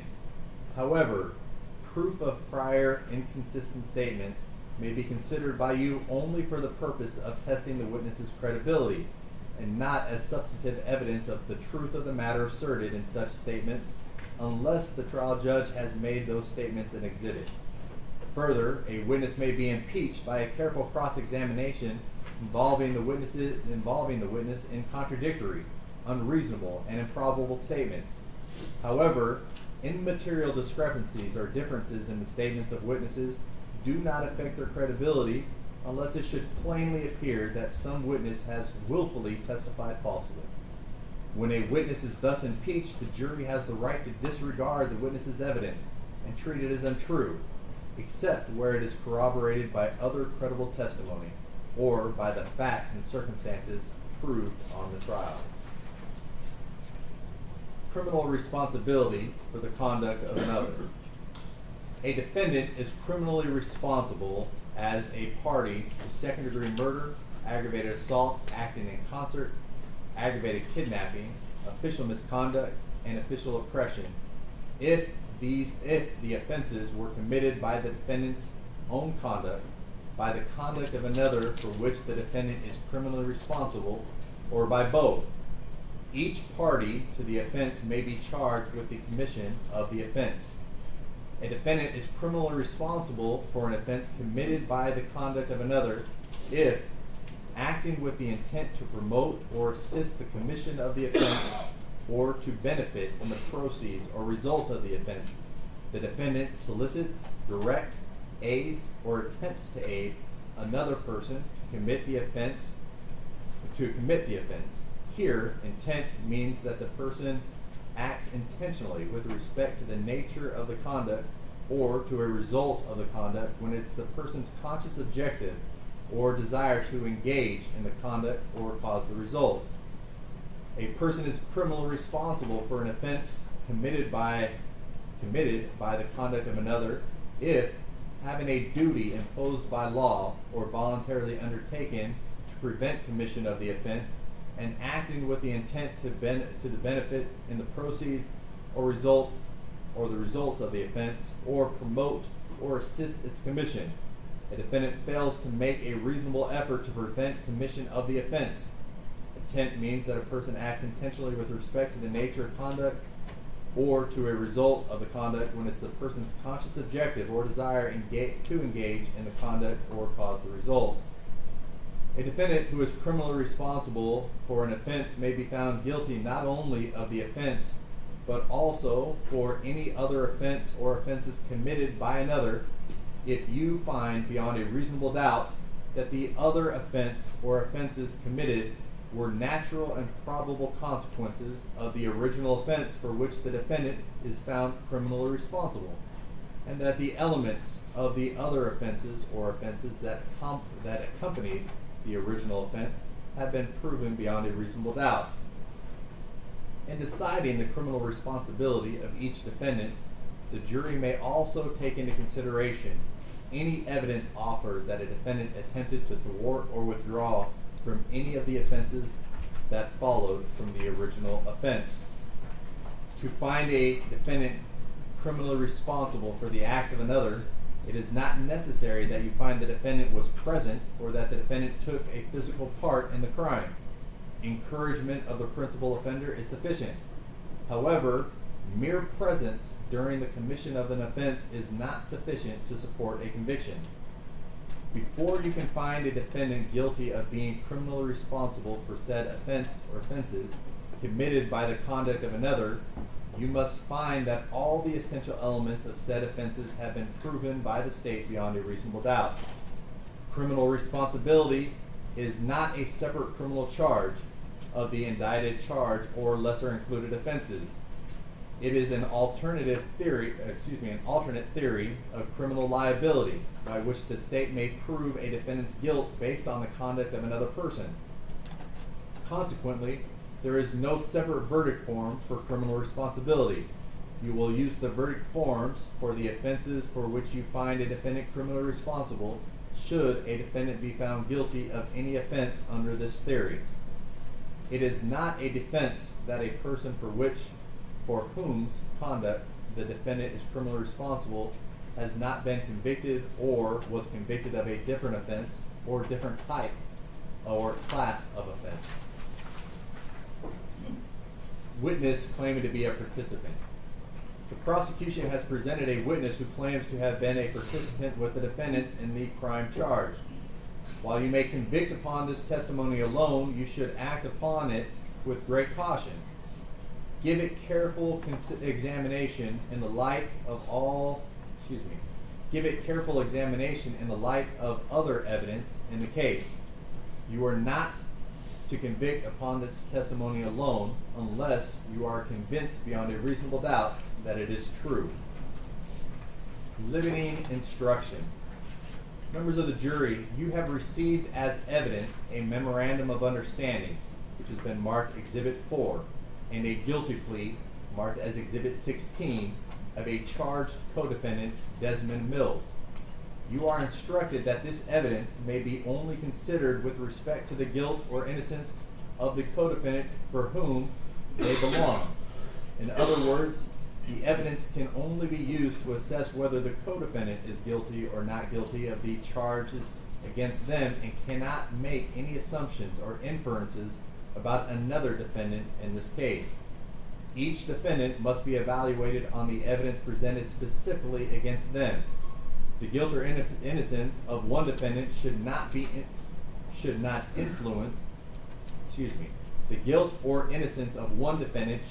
influence by a co-defendant's statements or any actions or statements attributed to them. You should assess the evidence against each defendant independently. Do not allow a co-defendant's statements to influence your judgment or deliberations regarding another defendant in this case. Evidence of good character. Evidence of good character has been offered on behalf of the defendants Tyre Bean and Justin Smith. This is to be considered by the jury along with all the other evidence in the case to determine if there is a reasonable doubt about the defendant's guilt. A person of good character may violate the law, but a person of good character is less likely to violate the law than one of bad character. If you find the defendant's character to be good, such may be considered for purpose of strengthening his presumption of innocence. If you find the defendant's character to be good, it may stand as a witness on his behalf, and you should consider it along with all the other evidence in determining whether the defendant is guilty or not guilty. Defendants not testifying. The defendants, Tyre Bean, Demetrius Haley, and Justin Smith, have each not taken the stand to testify as a witness, but you shall place no significance on this fact. Each defendant is presumed innocent, and the burden is on the state to prove the defendant's guilt beyond a reasonable doubt. No defendant is required to take the stand on his own behalf, and his election not to do so cannot be considered for any purpose against him, nor can any inference be drawn from such fact. Cause of death. Before a defendant can be convicted of any degree of homicide, the state must have proven beyond a reasonable doubt that the death of the deceased was proximately caused by the criminal conduct of the defendant, by the conduct of another for whom the defendant is criminally responsible, or both. The proximate cause of death is that cause which, in a natural and continuous sequence, unbroken by independent intervening cause, produces the death, and without which the death would not have occurred. A defendant's conduct need not be the sole or immediate cause of death. The acts or omissions of two or more persons may work concurrently to proximately cause the death. In such a case, each of the participating acts or omissions is regarded as a proximate cause. It is not a defense that the negligent conduct of the deceased may have been a proximate cause of the death. However, it is a defense to homicide if the proof shows that the death was caused by an independent intervening act or omission of the deceased or another which a defendant in the exercise of ordinary care could not reasonably have anticipated as likely to happen. However, if in the exercise of ordinary care a defendant should reasonably have anticipated the intervening cause, that cause does not supersede the defendant's original conduct, and the defendant's conduct is considered the proximate cause of death. The sequence of events or the particular injury doesn't need to be foreseeable. It's only necessary that the death falls within the general field of danger which a defendant should have reasonably anticipated. If some other circumstances cause the victim's death unrelated to the defendant's actions, that would be a defense to homicide unless the circumstances was the natural result of the defendant's acts. There is evidence in this case that the deceased required medical attention as a result of injuries that may have been unlawfully inflicted by a defendant, and that such treatment itself may have contributed to the death of the deceased. If you find this evidence to be true, then you must determine whether the medical treatment is of such a character as to relieve the defendant of the responsibility for the death. One who unlawfully and seriously injures another to the extent that medical attention is required bears the risk that improper treatment may result in death of the injured person. If a defendant unlawfully and seriously injures the deceased, he is not relieved of responsibility unless the treatment was performed in a grossly negligent and unskillful manner, and unless it was the sole cause of the death. If you find that a defendant's acts, if any, did not unlawfully cause or contribute to the death of the deceased, or if you have a reasonable doubt about this proposition, then you must find the defendant not guilty. Jury notes. Members of the jury, the court charges that if any of you have been taking notes in this case, that these notes are for your individual use only, and that you should not use your notes directly or indirectly, explicitly or implicitly, to persuade other jurors as to the accuracy of your notes. They should not be shown to others, nor compared, nor referred to in any way as authority, but should be used privately only by you as an aid to your individual memory. Multiple counts, finding on each required. The crime charged in each count of the indictment is a separate and distinct offense. You must decide each charge separately on the evidence and the law applicable to it. The defendant may be found guilty or not guilty of any or all of the offenses charged. Your findings as to each crime charge must be stated in your verdict. Unanimous verdict. The verdict must represent the considered judgment of each juror. In order to return a verdict, it is necessary that each juror agree thereto. Your verdict must be unanimous. It is your duty as jurors to consult with one another and to deliberate with a view to reaching an agreement, if you can do so without violence to individual judgment. Each of you must decide the case for yourself, but do so only after an impartial consideration of the evidence with your fellow jurors. In the course of your deliberations, do not hesitate to re-examine your own views and change your opinion if convinced it is erroneous. But do not surrender your honest conviction as to the weight or effect of evidence solely because of the opinion of your fellow jurors or for the mere purpose of returning a verdict. Deliberation, order of consideration as to defendant Darius Bean, Demetrius Haley, and Justin Smith. In deciding your verdict for each count, you shall first consider the offense charged in the indictment. If you find the defendant guilty of that offense beyond a reasonable doubt, you should return a verdict of guilty for that offense. If you unanimously find the defendant not guilty of that offense, or have a reasonable doubt of the defendant's guilt of that offense, you shall then proceed to consider whether or not the defendant is guilty of the next lesser included offense in the order from greatest to least within each count of the indictment. You shall not proceed to consider any lesser included offense until you have first made a unanimous determination that the defendant is not guilty of the immediately preceding greater offense, or you unanimously have a reasonable doubt of the defendant's guilt of that offense charged in the indictment. If you have a reasonable doubt of the guilt of the defendant as to all offenses charged and included in that count of the indictment, you shall return a verdict of not guilty for that count of the indictment. Verdict form, count 1, second-degree murder. We, the jury, find the defendant Darius Bean, only checking one box. First charge for your consideration, the indicted charge, guilty of second-degree murder. Lesser included offenses in the order of consideration, should the jury find the defendant guilty, would be facilitation of second-degree murder, guilty of manslaughter, guilty of facilitation of voluntary manslaughter, guilty of aggravated assault resulting in death,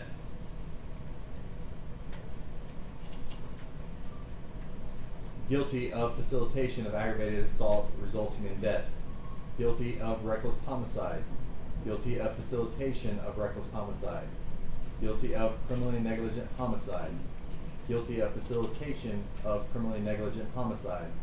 If the jury has a reasonable doubt as to the indicted charge or any lesser included offenses, the jury is to select not guilty as charged in the first count of the indictment signed by the jury foreperson. The same instructions with regard to count 1 with regard to the defendant Demetrius Haley. In the following page, the same instructions with regard to count 1 for the defendant Justin Smith. Verdict form count 2, aggravated assault acting in concert. We, the jury, find the defendant to the areas being, again, only check one box. The indicted charge, guilty of aggravated assault acting in concert. The lesser included offenses in order of consideration, guilty of attempted aggravated assault, guilty of facilitation of aggravated assault, guilty of reckless aggravated assault, guilty of facilitation of reckless aggravated assault, guilty of reckless endangerment, guilty of assault, guilty of attempted assault. Should the jury have a reasonable doubt as to the indicted charge and the lesser included, the jury is to select not guilty as charged in the second count of the indictment signed by jury foreperson. Same instructions apply on the following page to the defendant, Demetrius Haley. On the following page, the same instructions with regard to count 2 for the defendant, Justin Smith. Verdict form count 3, aggravated kidnapping with bodily injury. We, the jury, find the defendant to the areas being, again, check only one box. The indicted charge, guilty of aggravated kidnapping with bodily injury. The lesser included offenses in order of consideration, guilty of attempted aggravated kidnapping, guilty of facilitation of aggravated kidnapping, guilty of kidnapping, guilty of attempted kidnapping, guilty of facilitation of kidnapping, guilty of false imprisonment, guilty of attempted false imprisonment. Should the jury have a reasonable doubt as to the indicted charge or any of the lesser included offenses, it is to select the not guilty as charged in the third count of the indictment signed by the jury foreperson. The same instructions apply on count 3 with regard to the defendant, Demetrius Haley. On the following page with regard to count 3, the defendant, Justin Smith, the same instructions apply. With regard to verdict form count 4, aggravated kidnapping with a deadly weapon, we, the jury, find the defendant only check 1. The indicted charge, guilty of aggravated kidnapping with a deadly weapon. The lesser included offenses in order of consideration, guilty of attempted aggravated kidnapping, guilty of facilitation aggravated kidnapping, guilty of false imprisonment, guilty of attempted false imprisonment. Should the jury have a reasonable doubt with regard to the indicted charge or any lesser included offense, it is to select not guilty as charged in the fourth count of the indictment signed by jury foreperson. The same instructions apply on the following page with regard to count 4 and the defendant, Demetrius Haley. On the following page, the same instructions apply to count 4 with regard to the defendant, Justin Smith. Verdict form count 5, official misconduct, unauthorized exercise of official authority. We, the jury, find the defendant to the areas being, only check one box. The indicted charge be guilty of official misconduct, unauthorized exercise of official authority. Lesser included offenses in order of consideration would be guilty of attempted official misconduct, guilty of facilitation of official misconduct. Should the jury have a reasonable doubt as to with regard to the indicted charge or any of the lesser included offenses, it's to select not guilty as charged in the fifth count of the indictment signed by jury foreperson. The same instructions apply on the following page, verdict form count 5 with regard to the defendant, Demetrius Haley. Same instructions apply on the following page, verdict form count 5 with regard to defendant, Justin Smith. Verdict form count 6, official misconduct, refraining from performing a duty. We, the jury, find the defendant to the areas being, only check one box. Indicted charge is guilty of official misconduct. Lesser included offenses in order of consideration would be guilty of attempted official misconduct, guilty of facilitation of official misconduct. Should the jury have a reasonable doubt as to the guilt of the defendant on the indicted charge or any lesser included offenses, it is to select the not guilty as charged in the sixth count of the indictment. On the following page, the same instructions apply to count 6 verdict form with regard to defendant Demetrius Haley. On the following page, verdict form count 6, the same instructions apply to defendant Justin Smith. Verdict form count 7, official oppression. We, the jury, find the defendant, Darius Bean, only check 1, indicted offense, guilty of official oppression. Lesser included offenses in order of consideration, guilty of attempted official oppression, guilty of facilitation of official oppression. Should the jury have a reasonable doubt of the defendant's guilt with regard to the indicted charge or any of the lesser included offenses, the jury is to select not guilty as charged in the 7th count of the indictment signed by the jury foreperson. Verdict form count 7, the same instructions apply with regard to Demetrius Haley. On the following page, verdict form count 7, the same instructions apply with regard to defendant Justin Smith. During your deliberations, you must not communicate with or provide any information to anyone by any means about this case outside the jury deliberation room. If a question arises during the deliberations, first go back and review your jury instructions, as the majority of your answers to the jury questions are found in there. If the question remains and/or you need further instructions, please print your question on a sheet of paper and have the foreperson sign it and give to the deputies. I will read your question and I may call you back into the courtroom to try to help you. But more times than not, the court's answers will be to look back at your jury instructions. Please understand that I may only answer questions about the law and cannot answer questions about the evidence. You will write your verdict clearly as to the indictment on the inside of the jacket as instructed on the previous pages, and have one of the names of the sign as the verdict on the verdict as foreperson. Take the case, consider all the facts and circumstances fairly and impartially, and report to the court such verdicts as truth dictates and justice demands. Now, ladies and gentlemen, you have now received the law. You've heard and received all the proof, yet it's still not time for the deliberations. We are going to take just a brief recess to allow you all to step out so we don't have any interruptions while we go through the closing arguments. But please make sure you do not discuss the cases. You can leave your notebooks and those bindings in your chairs. We're just going to take a brief recess. Jury may be excused for recess.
seated.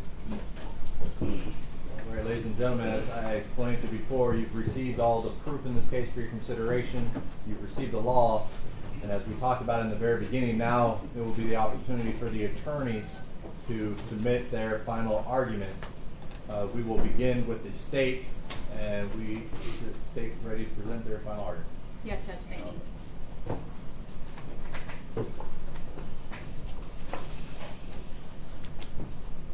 Sesame chicken. Do y'all remember? That's what Tyre was supposed to have for dinner on January 7th. You heard his mom, Miss Rovon Wells, testify. Tyre was her baby, the youngest of 4, 29 years old. It's a Saturday. He left the house that day. She said he came in the kitchen to talk to her before he walked out, saw her taking the chicken out, asked what she was making. Sesame chicken. If you remember her testimony, she said he kind of made a rubbing on his belly, like, yum, yum. I'll be home for dinner.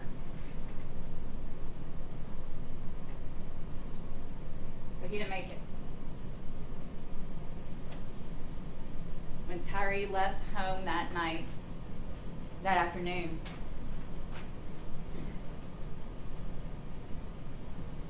"29 years old, that house on Castlegate," that's what Tyre looked like.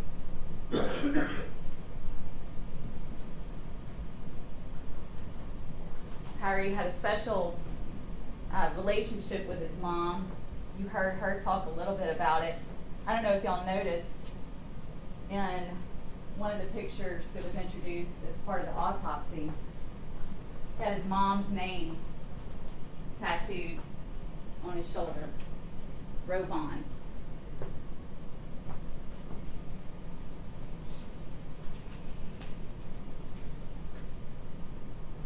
Tyre left that afternoon, and he never made it home for dinner because he came into contact with these officers. And the next time Ms. Rovon saw her son, he was in the hospital in the wee hours of January 8th, and this is what he looked like.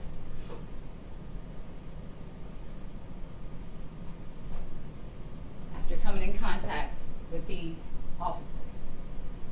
And he almost made it home. He's so close. There's a map that's been introduced, and it shows you all the locations that we've talked about. Look how close they are.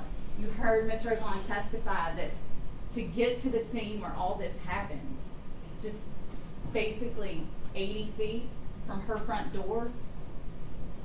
And at that first stop, that chaotic stop, when there's so much screaming and so much chaos, one of the things you hear Tyre say is, "I'm just trying to go home." He's just trying to get home to his mom's house. But he doesn't make it because he comes in contact with these officers.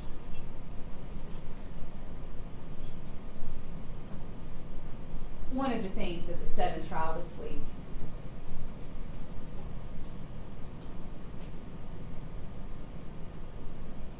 is when Officer Mills was testifying.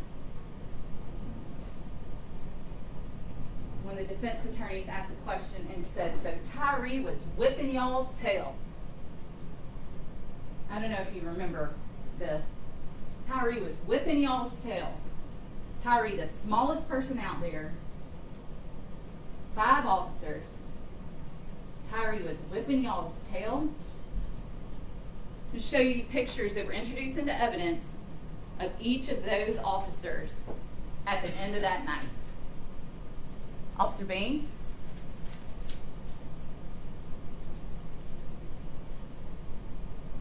Officer Emmett Martin.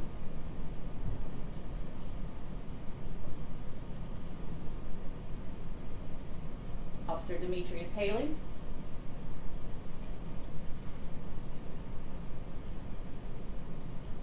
Officer Justin Smith.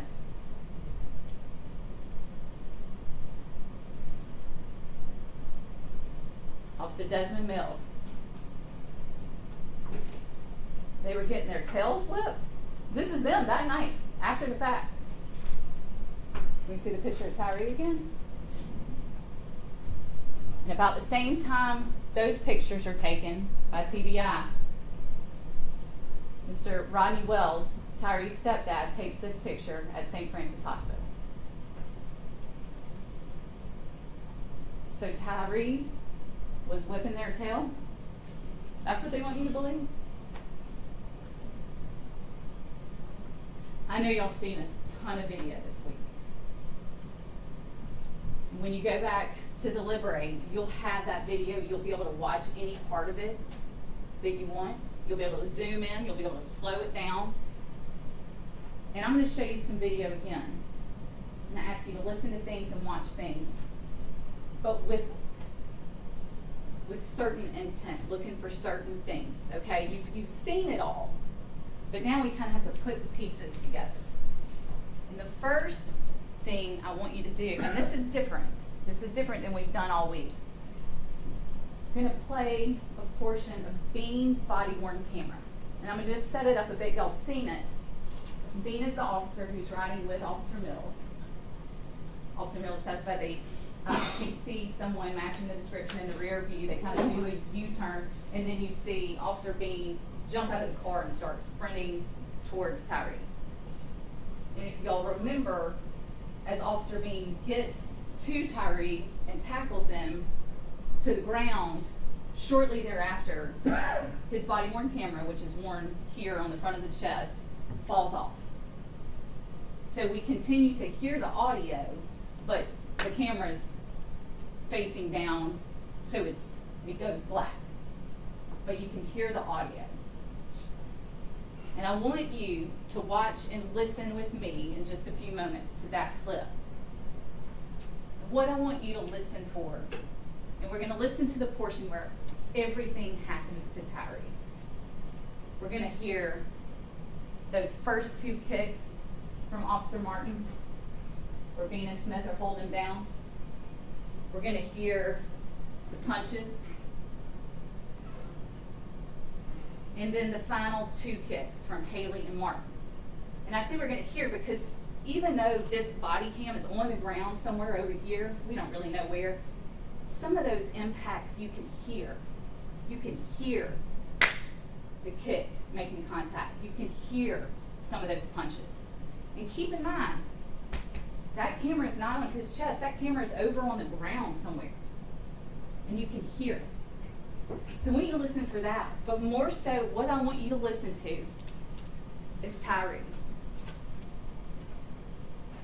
Because these are some of the last words we hear Tyre say. And the first thing that you'll hear him do, and you've heard it this week, but I want you to listen, really listen, is yell for his mom. And he's yelling for his mom because he wants his mom, I'm sure, but also, how close is he to home? How close is he to his mom? So listen to that. And then listen to what Tyre sounds like as the video goes on. Moaning, pain, but listen all the way through. And if we can have the lights turned off and we'll play that video.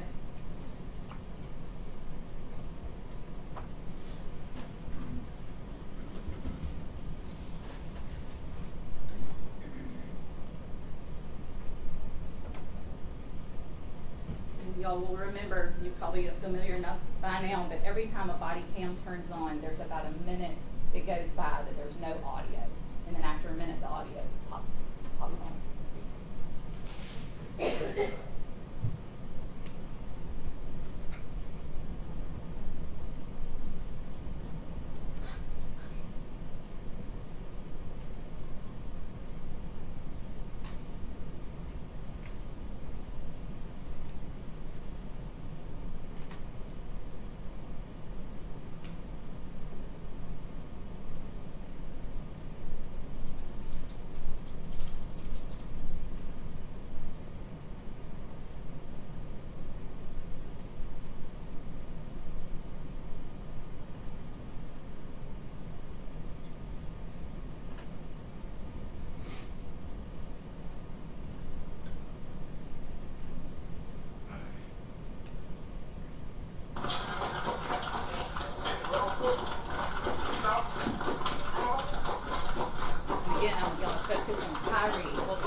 The last words that we hear Tyre say, and he says it 3 times right there, and I don't know if y'all can hear it. I know it's hard. There's other noises in here. He says, help me. Help me. 3 times. And you know what happens right after that 3rd time he says, help me? Haley runs in and kicks him, and then Emmett Martin kicks him again. And those are the last words we hear from Tyre. Help me. And who is supposed to help him? Those guys. They've got a duty to help him. And they don't. No one helps him.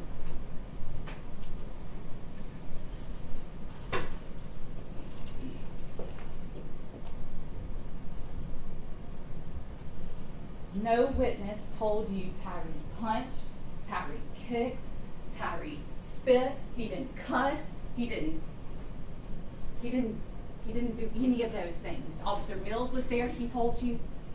Officer Hemphill, the guy from the first scene, none of that. Officer Hemphill even described him as polite. Help me. Who was going to help him?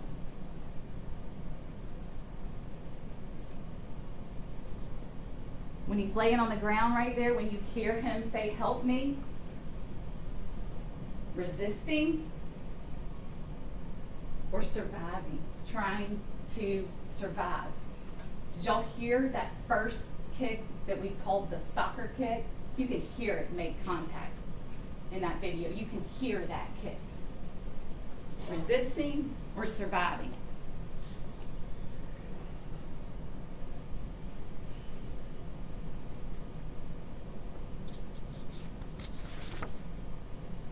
I want to take y'all back to last week when we were still in Chattanooga. Shift gears. Y'all remember during jury selection we talked so much. There was the Rock City stoning. Remember that? And there was a robbery. I talked a little bit about the movie Ocean's 11. Everybody remember that? We were talking about criminal responsibility. And the judge has given you the law now. It's page 58 of your jury instructions. If you want, you can follow along. I'll put it on the screen. As we talked about last week, there's two different ways. It's page 58. Two different ways you can be criminally responsible for the conduct of another. And both of these apply in this case. And we're going to find those two different ways in the second and third paragraphs of page 58.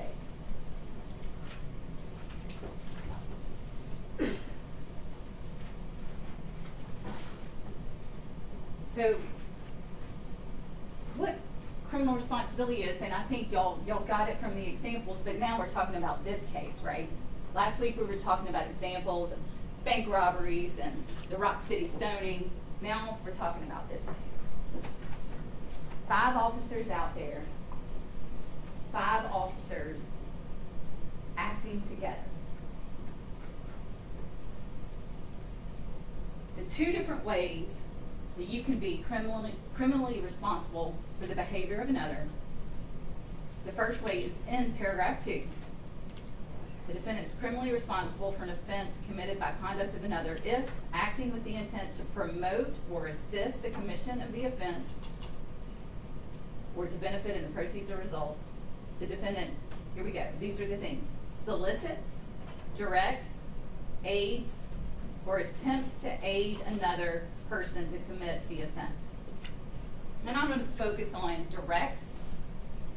I think that'll come up in our proof. You'll hear more about that evidence as I go on. Aids, attempts to aid. Okay? So that's one way you can be criminally responsible. Another one, and a huge one in this case, is found in paragraph 3. The defendant is criminally responsible for an offense committed by the conduct of another if, having a duty imposed by law, and here that's what we're functioning under, imposed by law, to prevent commission of the offense and acting with the intent to benefit in the proceeds or results of the offense or to promote or assist its commission, a defendant fails to make a reasonable effort to prevent commission of the offense. Okay? Aids, attempts to aid, or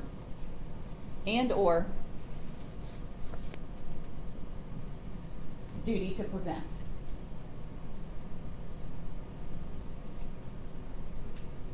So as you go through, you get back in the jury room and you go through these deliberations and you're considering the conduct of these individuals, you have to consider it under this umbrella of criminal responsibility. And when you read the jury instructions, and if it says the defendant, it's the defendant or one for whom he is criminally responsible. Okay?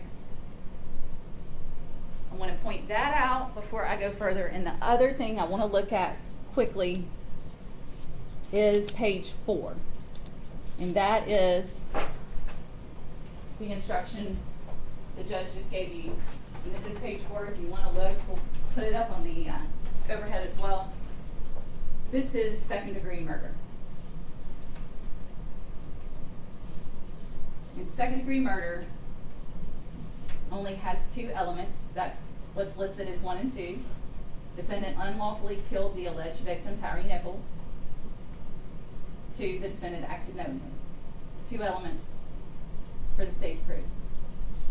And we talked about this with y'all last week. Knowingly means that a person acts with an awareness that his conduct is reasonably certain to cause the death of the alleged victim.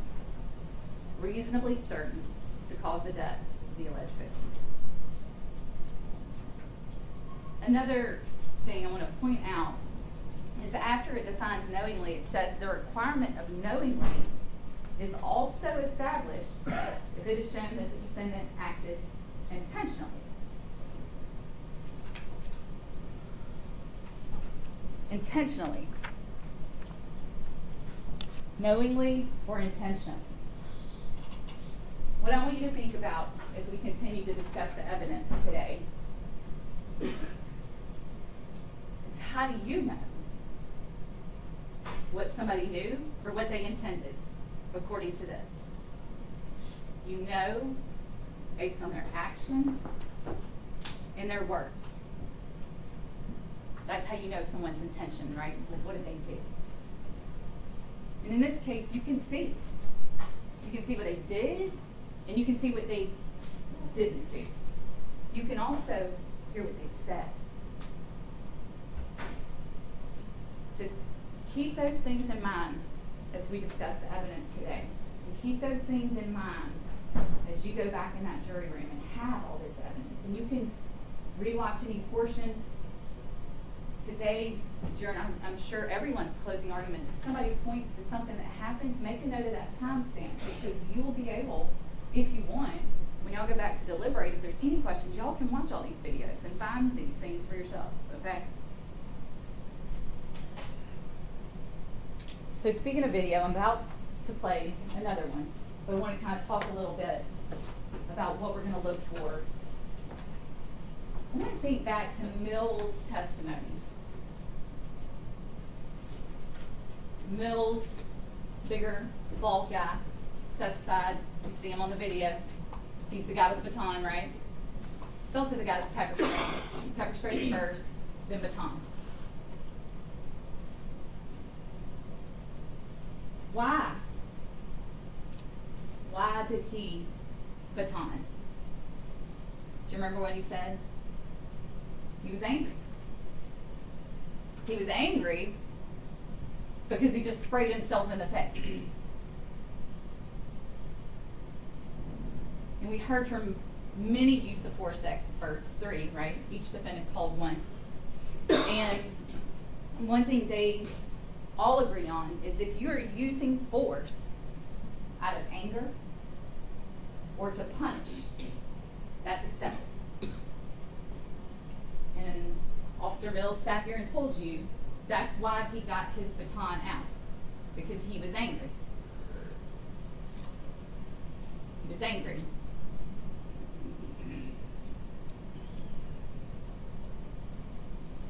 The first video we're going to watch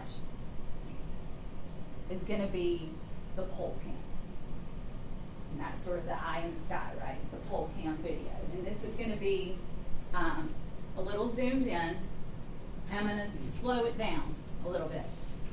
And the reason I want to do that is so we can focus on the actions of Officers Bean and Smith. Now keep in mind, criminal responsibility. Aid, attempt to aid, duty to prevent. They're aiding.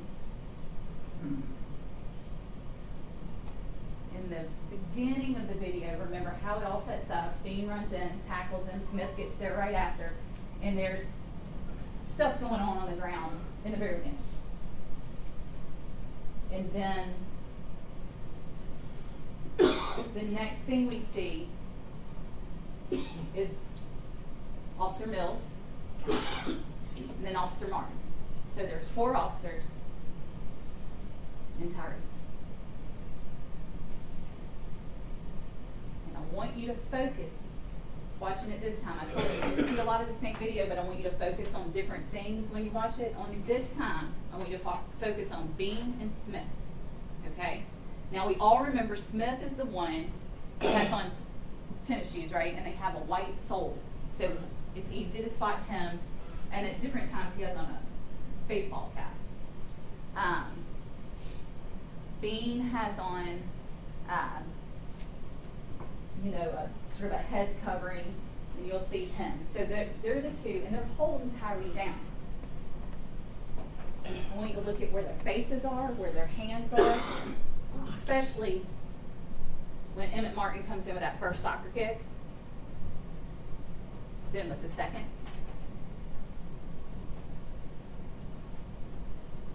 Then the punches, they're on either side of Tyre, holding his arms while he's getting punched.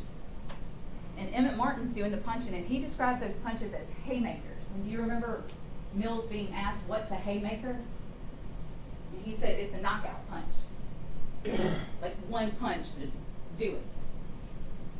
And we know from the video that Tyre gets at least 5 of those from Emmett Martin, while Bean and Smith are holding arms.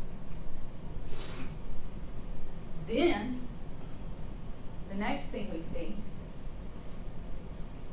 Tyre's back on the ground, Bean and Smith are still holding him down, and that's when we get Haley run in, get his kick in, as he says, beat that man's ass, swift kick, and then Martin gets another kick, all right? So think about what you see Bean and Smith doing in this version of the video.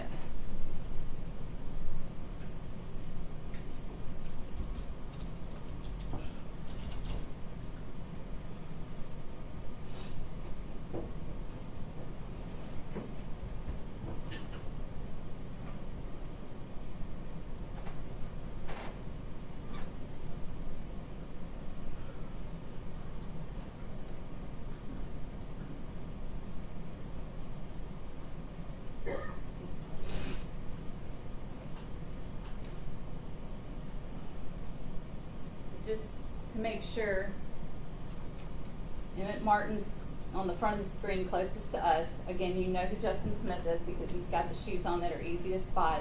Bean's the other guy right now holding Tyre.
y'all keep an eye on Bean and Smith and that?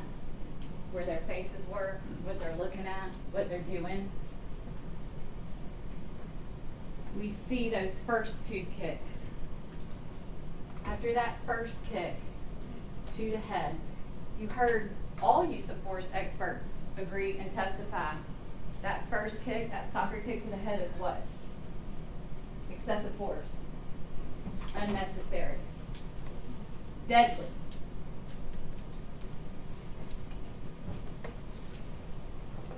And after that first kick, what do we also have triggered? The duty to prevent it. The duty to prevent. Criminal responsibility, duty to prevent. Bean and Smith holding him down. I mean, their faces are right there. And that first kick, you can hear it on the video. Can you imagine if you were holding the person that took that impact? You would be able to feel it. We can hear it. But they're holding him, Bean and Smith. So, first kick, right there. Duty to prevent. Duty to intervene. Second kick. Duty to prevent. Duty to intervene. Then those punches come, they're holding it. I mean, and we've got all the baton strikes, but we're just putting that in another bag. They're holding him. And that's when the haymakers come, and you can see them. You just saw them. Y'all watch it, count them out. I count at least 5. And you can watch how hard they are, because watch what happens to Tyre's body, his head, how it's impacted by these punches. And after each one of those punches, what do we have? The duty to prevent, the duty to intervene. That these guys continue to hold. Then he's down on the ground. So now we're 2 kicks, at least 5 punches, and that's 7 times. 7 times. Those guys could have intervened, could have prevented, could have done something. Could have just said stop. Nobody says stop. And after those 2 kicks and after those 5 punches, they're on top of Tyre. Because there's a little minute there where you see, you know, they're just sort of in a pile on the ground. Tyre's on the bottom. Bean and Smith are there. Martin's kind of standing over him for a minute. And it's at those moments where in the first video we heard Tyre say 3 times, "Help me." And what's the next thing that happens? Officer Haley. Beat that man's ass, he says. Do you remember criminal responsibility directs? Aids, attempts to aid, directs. Beat that man's ass. Runs in, kicks.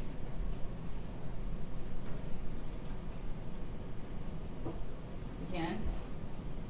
Bean and Smith right there where the kick took place. Triggers again what? Duty to prevent, duty to intervene. Nobody does anything. And then after Haley says beat that man's ass, does his kick, then we get Martin back in with another kick.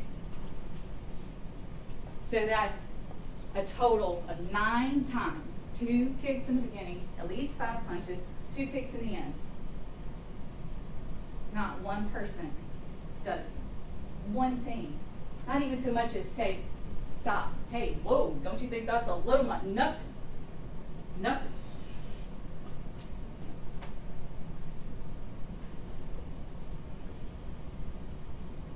So then the defense is going to tell you they were pepper sprayed, they didn't see anything. But keep in mind, we can hear these impacts from somebody cam that's on the ground somewhere over there we don't even know. And these men are physically holding Tyre's body while this is happening, with their faces this close. They're going to say they couldn't see it. They were pepper sprayed. They had tunnel vision. There's just no way. We got 9 chances Watch it. What I'm about to play is Mills' body-worn camera. And again, you've seen this, but I want you to watch it with fresh eyes. And what I want you to focus on is the reaction. First of all, Mills, before he sprays, is trying to be responsible about it, right? He's like, hey, y'all, watch out, watch out, watch out. You'll hear him say that. Like, I'm about to spray, watch out. Meaning, get back so you don't get sprayed, right? And you will see, the first time he says that, Bean and Smith step back. Completely let go of Tyre and step back when he gets ready to spray, okay? We're going to watch it in just a second. Then he sprays. I don't know where that spray goes. I don't know. I mean, you watch it, you see it, you know. I don't know. He kind of steps out, he comes back in, and he says again, watch it, I'm about to spray. And this time, he sprays himself. And Martin's on the same side as Mills. And they both get it. And the defense is going to have you believe, well, it's in the air, everybody's affected. Well, let me tell you who's affected. You'll hear immediately Mills and Martin, oh shit, you know, reacting. You'll see Martin walk away, you'll see Mills walk away, because it hits them. It's clear. And I want you to think about this too. You've seen those Bad Bob videos that they played for a number of people. When they spray that spray in the Bad Bob video, is it some huge spray, or is it a stream that goes directly into that person's eye? Think about it. You're going to have all those Bad Bob videos, but that's how it sprays, right?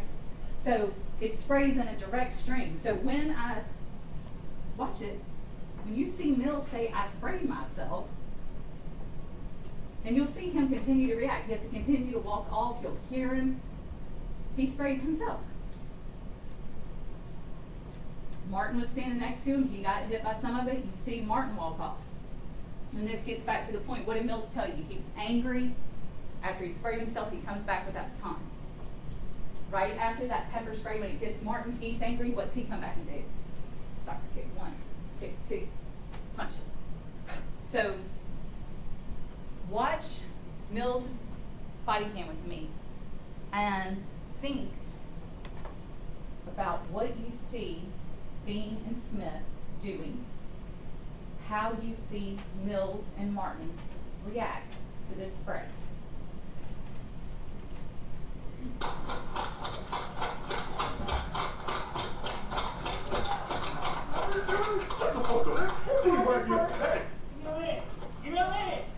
You might get sprayed again.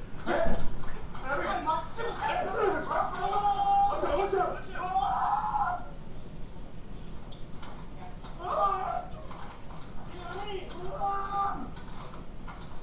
Mom! Hey. Give me your hands. Give me. Okay, all right. Give me your hand. Give me your hand. All right. Okay. All right. Give me your hand. Give me your hand.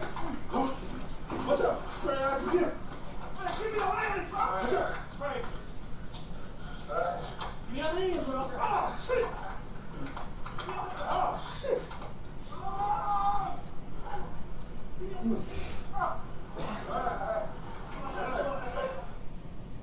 So immediately you hear Mills reacting to that spray. Oh shit, and you see Martin have to step away. You can also see right here, that's Martin. You see that little black square? That's Martin throwing down his body-worn camera. Because now Martin's pissed. So this is him throwing down the body-worn camera. That's 20, 33, 51, about there. If you don't want to look at it when you get back there. Here's Martin throwing down his body-worn camera because it's on. You immediately see Martin and Mills react to that spray. They get angry, and then we'll watch what they do next.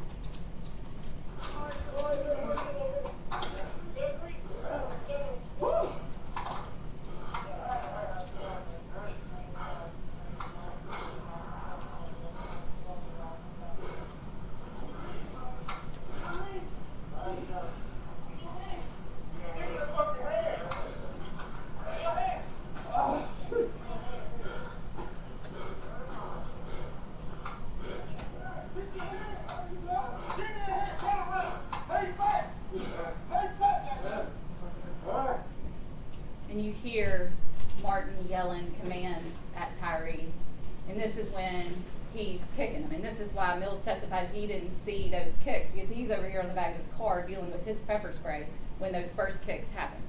And again, when you have the body cam back there, you can line all this up.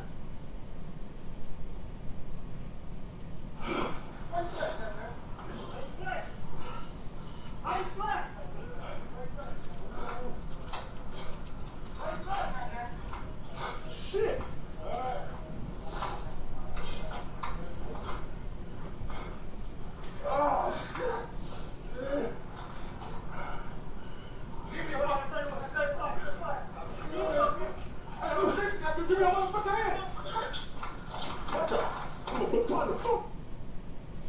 What about, talking about angry, did y'all hear Mills' voice in this video? Mills, the guy who sat here and testified, and y'all couldn't hear a word he said almost because he was the softest talker you've ever heard in your life. Listen to how angry. Listen to the scene. I'm about to baton the fuck out of you. You can hear that. You can hear anything he said on the stand. You can hear that. Because he's angry. They're angry. Get the fucking hands! Watch out! Watch out! Give me the hands! Give us the hands! Give us the hands! Same location. Ross and Kevin. What's it? Give me your fucking hands.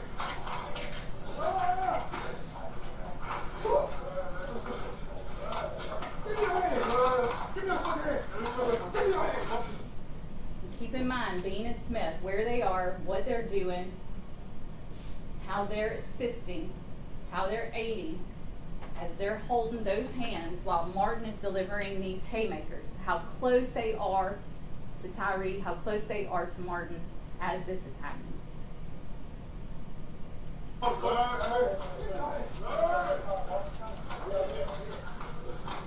Ross and Castlegate.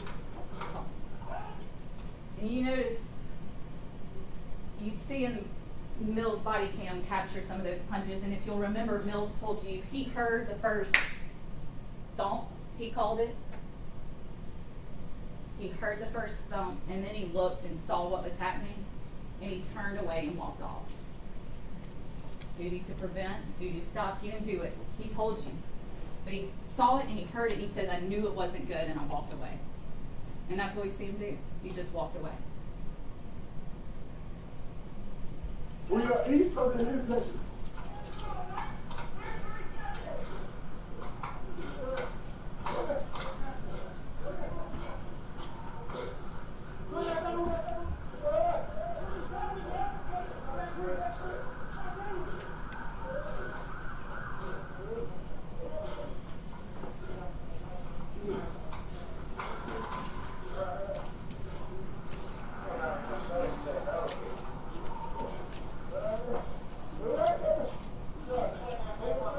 Right here. 230. The Castlegate Air Street. You can get here from Ross and Castlegate.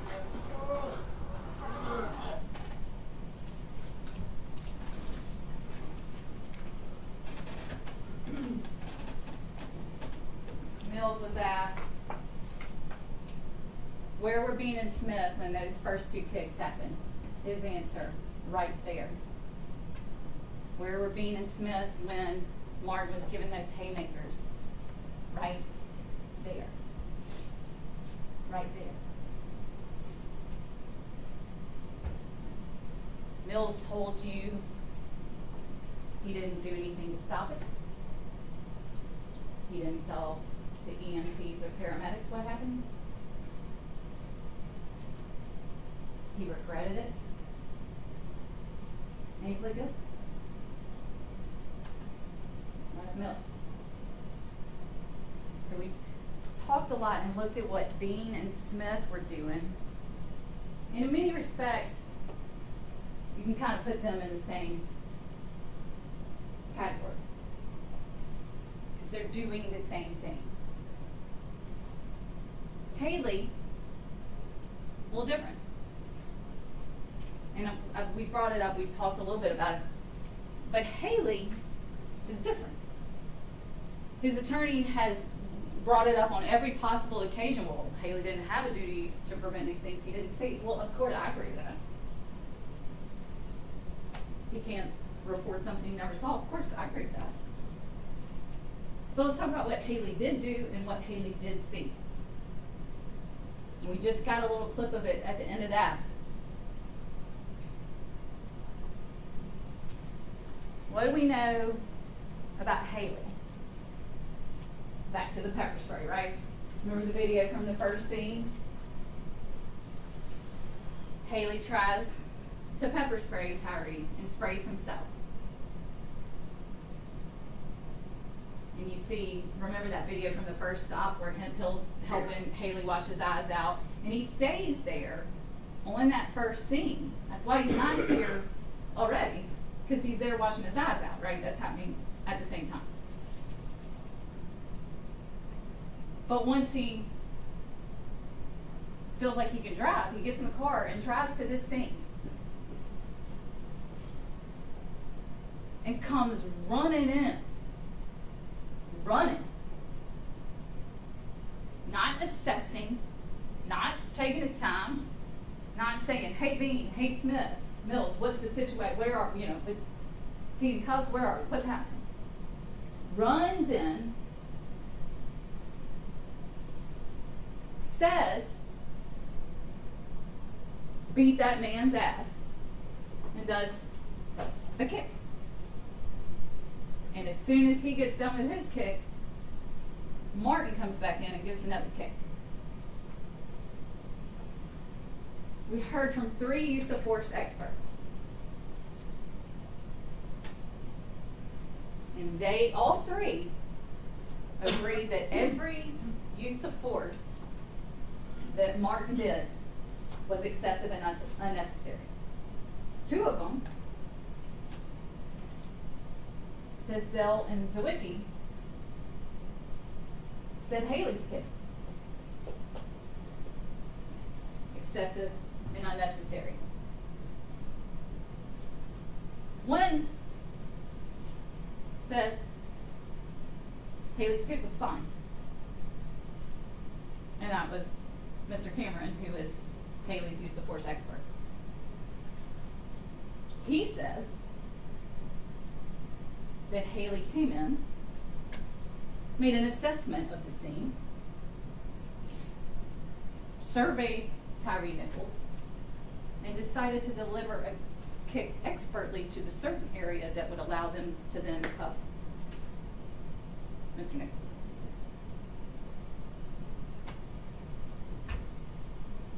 Maybe Mr. Cameron has some x-ray vision. I don't know. Y'all have the same video that Mr. Cameron had? You watch it. You decide if that's what Haley did. As he said, beat that man's ass and then kicked.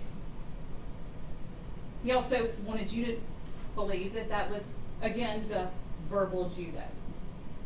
Beat that man's ass. So, I'll leave it to you. If you agree with Mr. Cameron that Haley's kick is fine,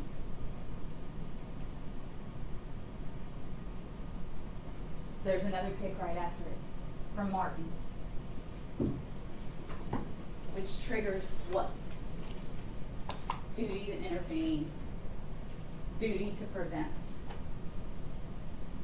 Stop. Nobody so much as says the word stop one time.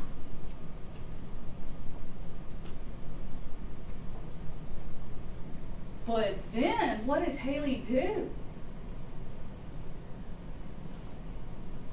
After they drag Tyre over and prop him up against the car, what does Haley do? Takes a picture. A little trophy pic. Well, let's watch just a little video. I know y'all are worn out, y'all seen it a ton. We'll watch this video, and again, we're looking at the actions of Haley. What's Haley doing in this video? What does he say? What does he do?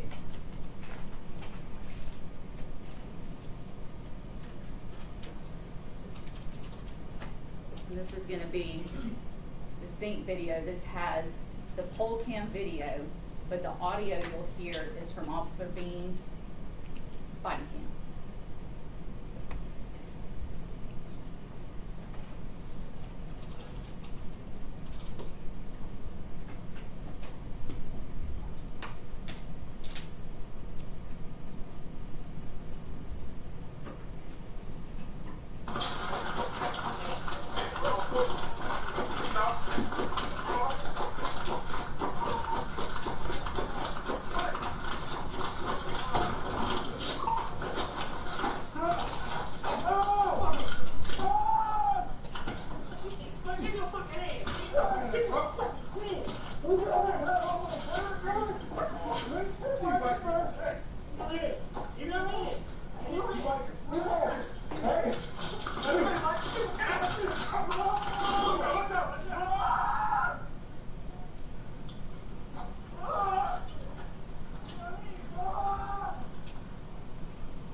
Get your hand!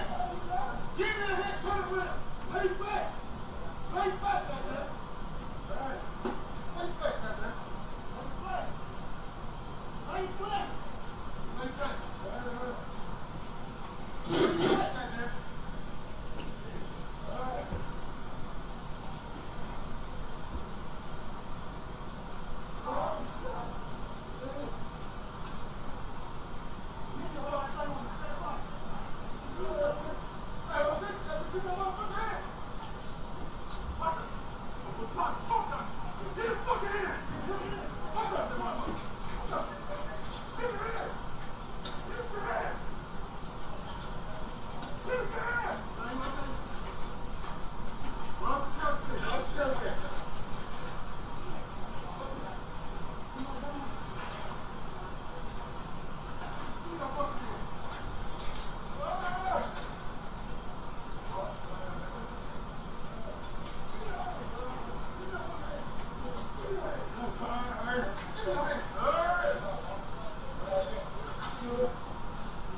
So here, Tyre's on the ground, Bean, Smith, Martin, all there.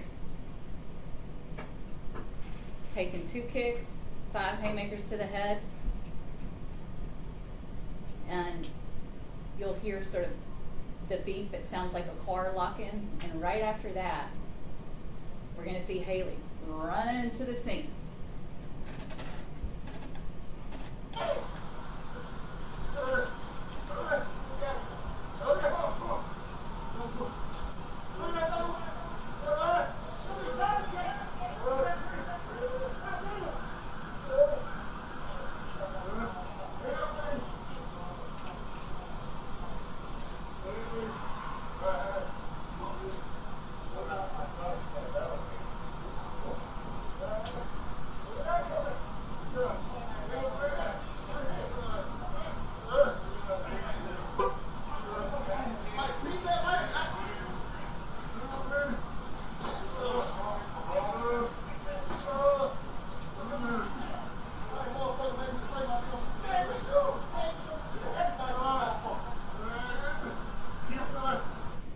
What does Haley say right after he delivers that kick after Martin's kick. That motherfucker made me spray myself. Because he's pissed, he's angry. And he is reacting out of anger. Runs in, delivers that kick. Bean and Smith right there, duty to prevent.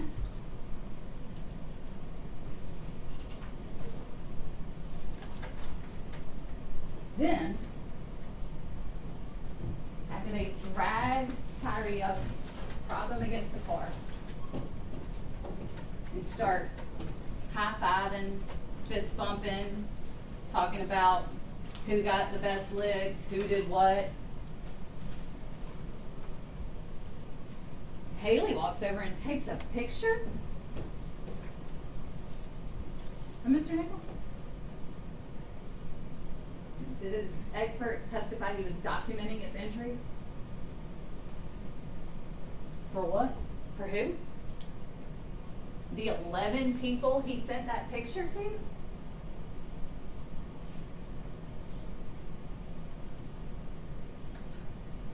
Pull that picture up.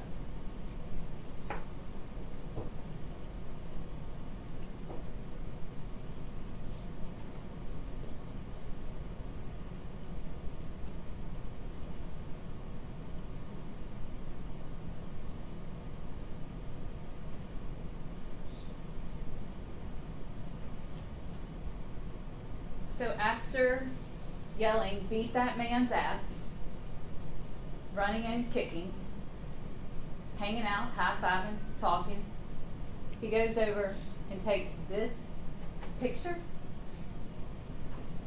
and then sends it out to at least 11 people. Was it the testimony we heard? And what about the text thread he had with some other MPD officer, MPD officer Fox, or so it was saved in the phone?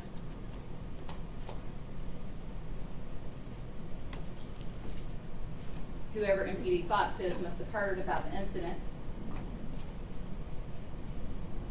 Who beat dude up last night? Haley responds, us. They relieved some folks for real? Yeah, 6 of us. Damn, I don't understand why though. I guess it's just procedure, I don't know. It's just stupid. Keep y'all head up, Brody. The city need y'all for real, for real. Appreciate it, bro. No big deal. Who beat that man up? So when you start to think about what Haley's intentions were, if Haley did things knowingly, you can look at his actions, you can look at his words, you can look at his text to know what he was thinking.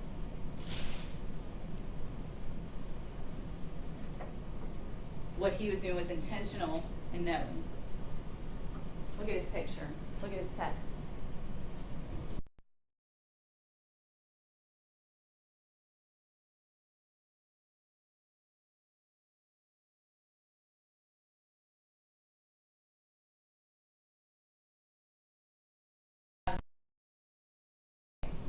And it will say State of Tennessee versus Tadarius Bean, Justin Smith, Demetrius Haley, Emmett Martin, and Desmond Mills.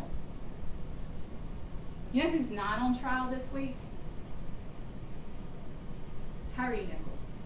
He's the victim in this case. And by the time y'all hear from the defense today, they're going to try to have you convinced that Tyre should be on trial. They're going to show you these credit cards that were found in his car. Days after. These officers had no idea those cards were in that car. They're going to want to talk about some mushrooms that were found in the trunk of Tyre's car. 1.77 grams. Do you remember TBI agent Chuck Baker who testified? He was asked how much is 1.77 grams, and he said a dollar bill weighs about a gram. So the amount of mushrooms that were in Tyre's trunk were the weight of $2 bills. And so because of that,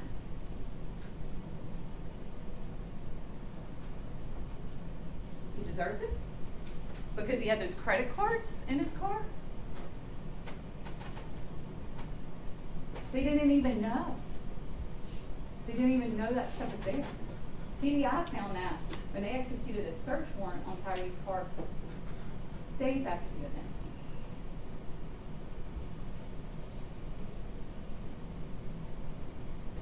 But they're gonna say, well, he was guilty of something, so that's why he was running. So let's just take a minute and think why Tyre was running. And this is where it gets tricky. Because you got to put a lot of faith in what Emmett Martin says. Hemphill told you that he was out there and he heard Martin say that he had one speeding. Hemphill didn't see anybody speeding. Do you remember what he said he saw Tyre Nichols do? Improper lane change, meaning he went in the other lane without turning his blinker on. And if Hemphill had had to arrest Tyre Nichols that night, the violation he saw was improper lane change.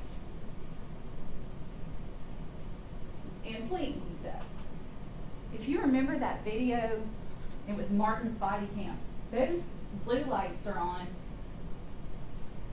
for maybe 20 or 30 seconds. Keep in mind, these are unmarked cars. It doesn't say Memphis Police on the side, right? They're just Dodge Chargers, no markings. They do have blue lights. So he has blue lights on for like 30 seconds, and then he turned them off. And if Tyre is driving like a crazy person and trying to get away from them, why then? Do you remember where they see him? At a red light, with his blinker on, waiting to turn to go into his neighborhood. He's sitting at a red light with his blinker on, waiting to turn. And this is when they encountered Tyre for the first time. And we're going to play just a clip from that scene. It's that chaotic traffic stop where they're all given commands. It's chaos. Y'all remember that game Simon Says? Like, and then you had to do it in the order? I mean, this is like the deadliest, craziest game of Simon Says I've ever seen. They're lay flat, do this, I'll break your arm, give me your hands, do this. I mean, it's total chaos. And think about this too. At the other scene, after the fact, once Tyre's propped up on the car and you hear them all, they start high-fiving and talking about what happened at this stop. One of the things you'll hear Haley say is, man, he came out of that car swinging. He almost got me. Tyre Nichols doesn't have a shot. He doesn't have a chance. They drag him out of the car.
has Tyre running.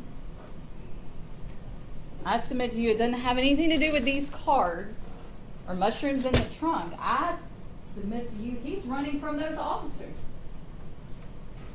And then the defense is also going to make a big deal about that pole cam where you can see Tyre kind of hiding behind the cars. Yeah, he is. He's hiding from them. And they're going to want to say he was hiding things, putting things down. You watch the video. This is not there. Chuck Baker, the TBI agent, told you there's nothing there. He's not hiding anything. There's nothing there. You watch it. He's hiding from those guys.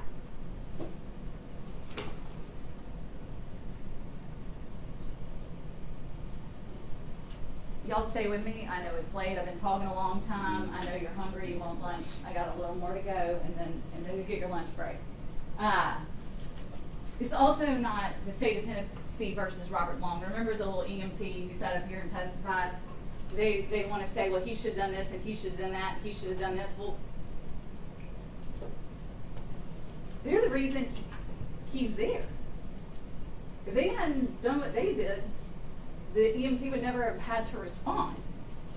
He responds, and he thinks he's responded to a pepper spray and tasing. Remember that first interaction at the first scene where he talks to Hemphill? He said, no, it's not for me, because they were real confused. They were like, did you call us here? And he's like, no, it's, And they say, the patient, where's the patient? And he's at another location. He's been pepper sprayed and tased. And it turns out the taser never even hit him. Hemphill told you that. But that's what they were responding to. And then they get there and they see what Tyre looks like, and he told you, I assumed, because he ran, when they tackled him, that's how he got the injuries that I could see on his face. Nobody told him. Nobody told him what really happened. So don't let the defense blame shift.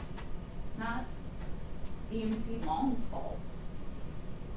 It's not Tyre Nichols' fault that they did what they did because he had some credit cards in his car, because he had 1.77 grams of mushrooms. We're here about the acts of these defendants. That's who's on trial this week. All right, if y'all will stay with me, we got to look at the law for just a second, and I'm going to go through it fast. One thing before I do, the medical examiner, Dr. Ross. And you'll have his report, that's part of evidence when you go back there. The main thing that caused, the ultimate cause of death was blunt force injuries to the head. Based on the video that y'all have seen 1,000 times now, that doesn't surprise anybody. But what I want to draw your attention to, if you'll remember when he testified, he talked about torsional injuries. That's, think about torque, right? And he described how your skull, your brain is inside the skull and it's attached. And if your head is hit with so much force that the brain can't keep up with the skull and it tears away. And those torsional injuries are what Tyre Nichols had. That's what caused the brain trauma. And how, asked Dr. Ross, when do you normally see that? Do you remember what he said in car wrecks? That's the kind of force we're talking about. But what's the other thing that makes that significant? In a car wreck, seatbelt. You're being held in a position, and the force makes your head turn while the rest of your body doesn't turn with it. And what do we know about what was happening out there that night?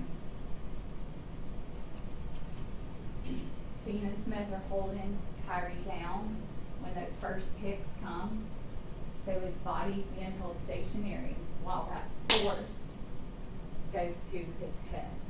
The force of the first kick, the force of the second kick. And same thing when we have those haymakers, those punches. Again, he's being held.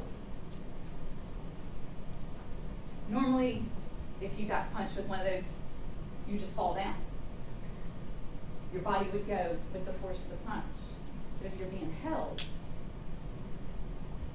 you can't. So look at that report.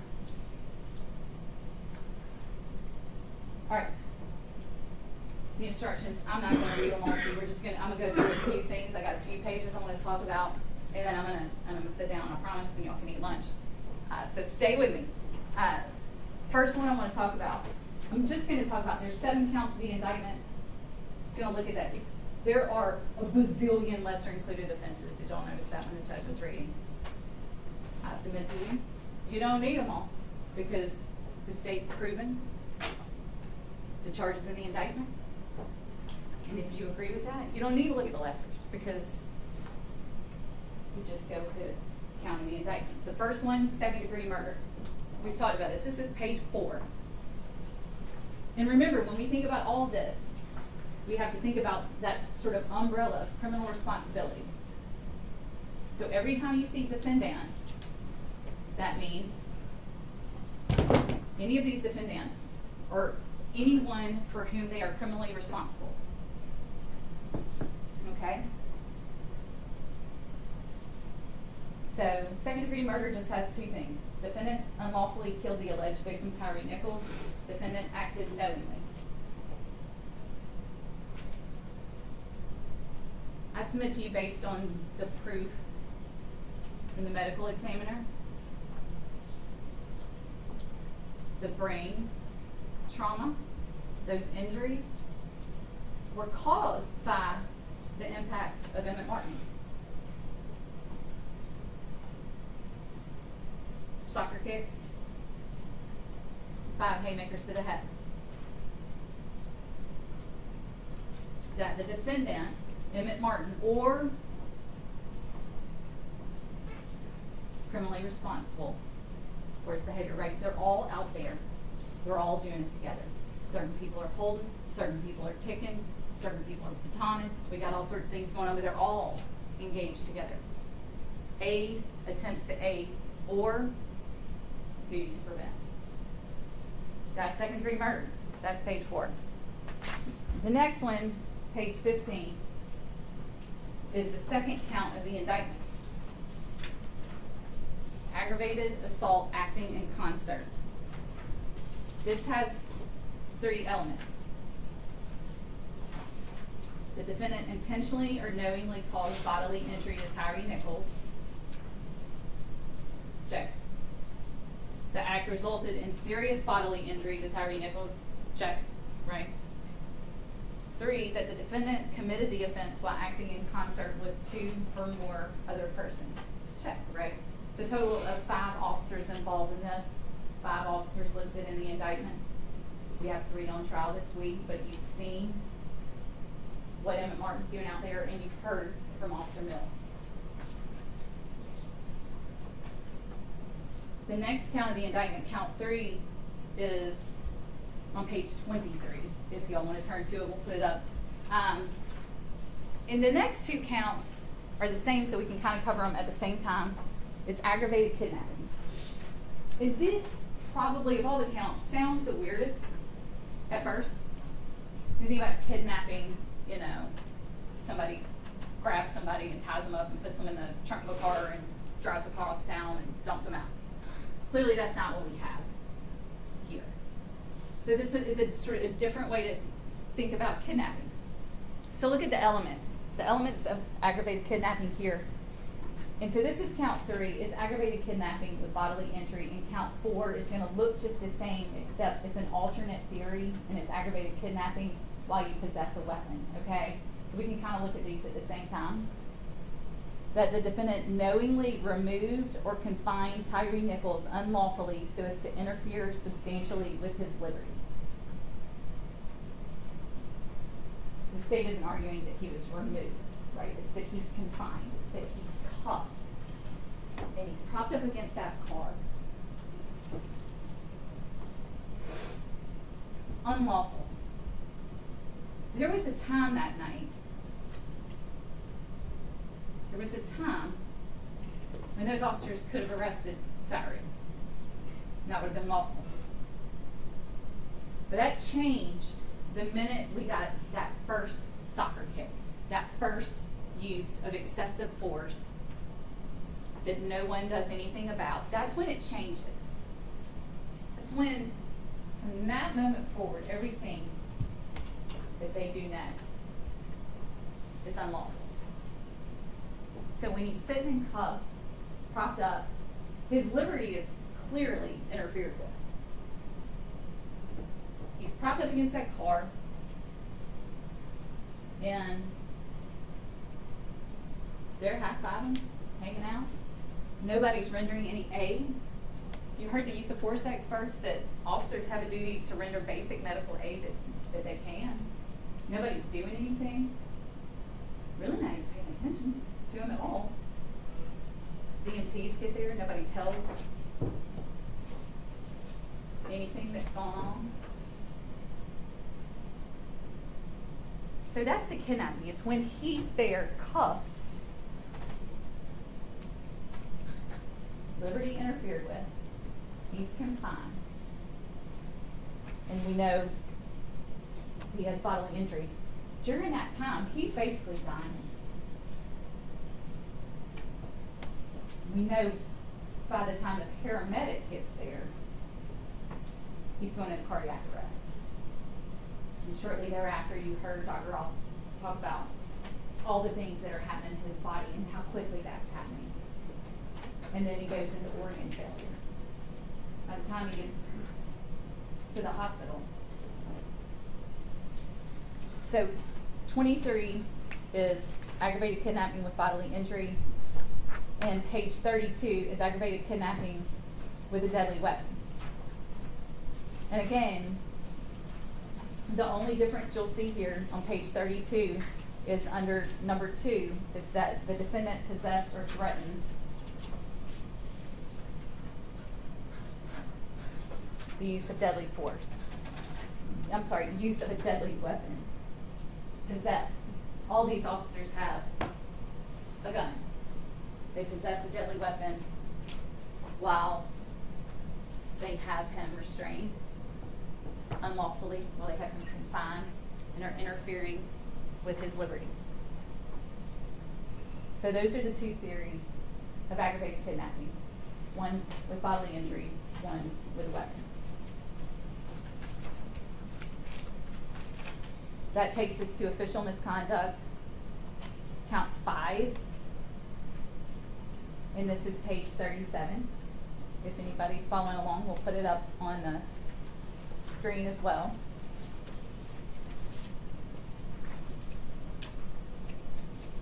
And at the top, you'll see official misconduct, unauthorized exercise of official power.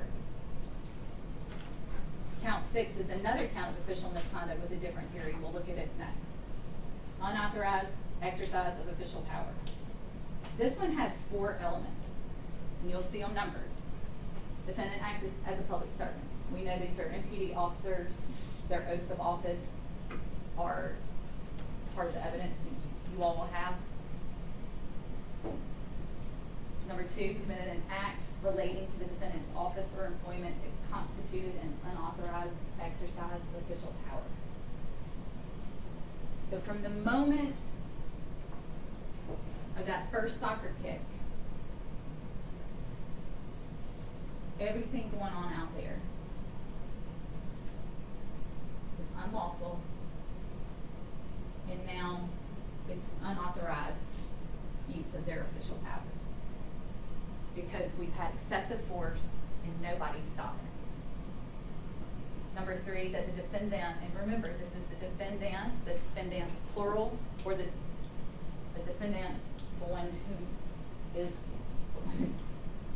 criminally responsible for, right? So, and then 4, that the defendant acted with the intent to obtain a benefit or to harm another. And clearly, Tyre is harmed. So that's the first count of official misconduct. The second count of official misconduct is on page 41. And this is an alternate theory. This is refraining from performing a duty. So it's all the same elements, 1, 2, 3, 4 that we just discussed, except number 2 is the different. That the defendant refrained from performing a duty that was imposed by law or that was clearly inherent in the nature of the office or employment. Refraining from performing a duty. This guy had a duty inform the EMT about what was going on, about what they had done, about what kind of care this guy needed. Nobody did anything.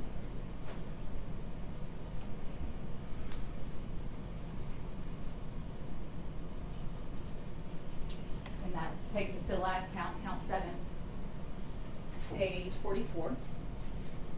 And this is official oppression. It has 2 elements. That the defendant was a public servant acting under color of office or employment. Yes, these are MPD officers in uniform. That the defendant intentionally subjected another to mistreatment or to arrest, detention, stop, frisk, halt, search, seizure, or dispossession that the defendant knew was unlawful. I'm going to go with mistreatment. Tyre was subjected to mistreatment. I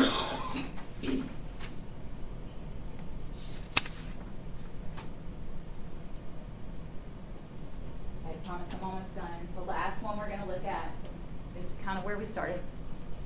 Page 58, criminal responsibility.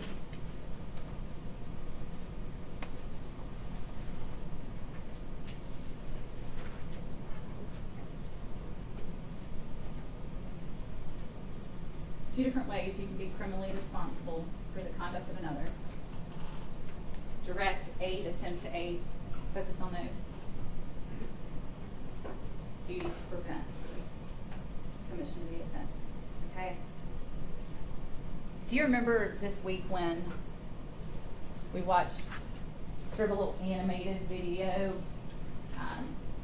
Lieutenant Smith put it on, and it was like a cartoon thing where it only showed what Smith was doing. Do you remember that video? That's not what happened out there. It's 5 officers acting together. If it was one officer out there,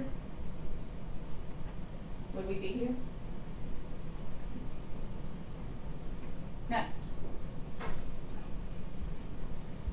If it was just Justin Smith in that animated video, no. That's not real life. That's an animated video. It's a vacuum.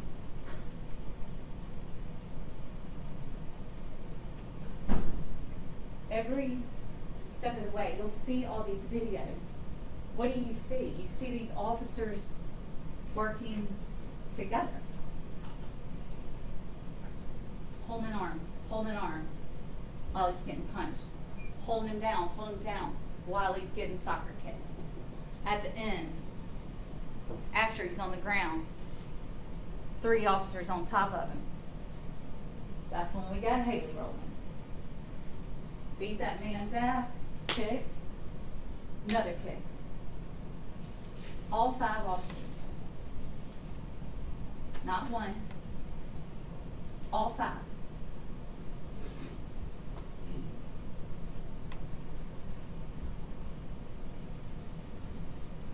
But it's not just their actions that you have to look at. You also have to look at their omissions to act.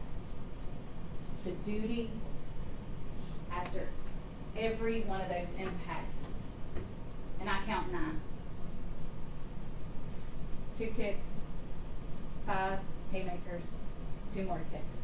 4 total kicks, 5 total punches. Every one of those requires a duty to prevent, a duty to intervene. And that's part of criminal responsibility. And not once did someone so much as say, stop. In fact, as soon as it's over, we start fist bumping, we start high-fiving, we start playing back what we all did. It was so great.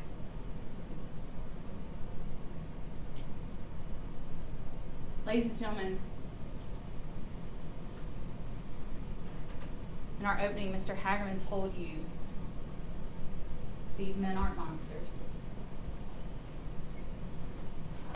We're not here to tell you they are. You've heard from a bunch of character witnesses for Bean and Smith. So they're great guys, good officers. Okay. What we're here to talk about is what happened on January 7th, 2023. And not one of those character witnesses was on the scene that night. Told you last week, it came up when we were still in Chattanooga. Something about the jury voting good or bad. That's not what you go back there to do. Not good or bad, not right or wrong.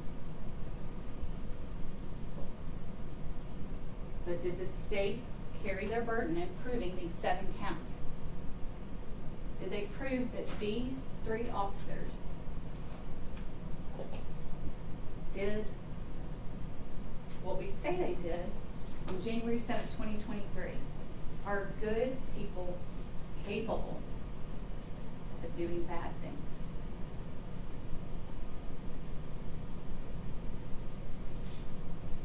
That night, January 7th, 2023, those 3 officers did bad things.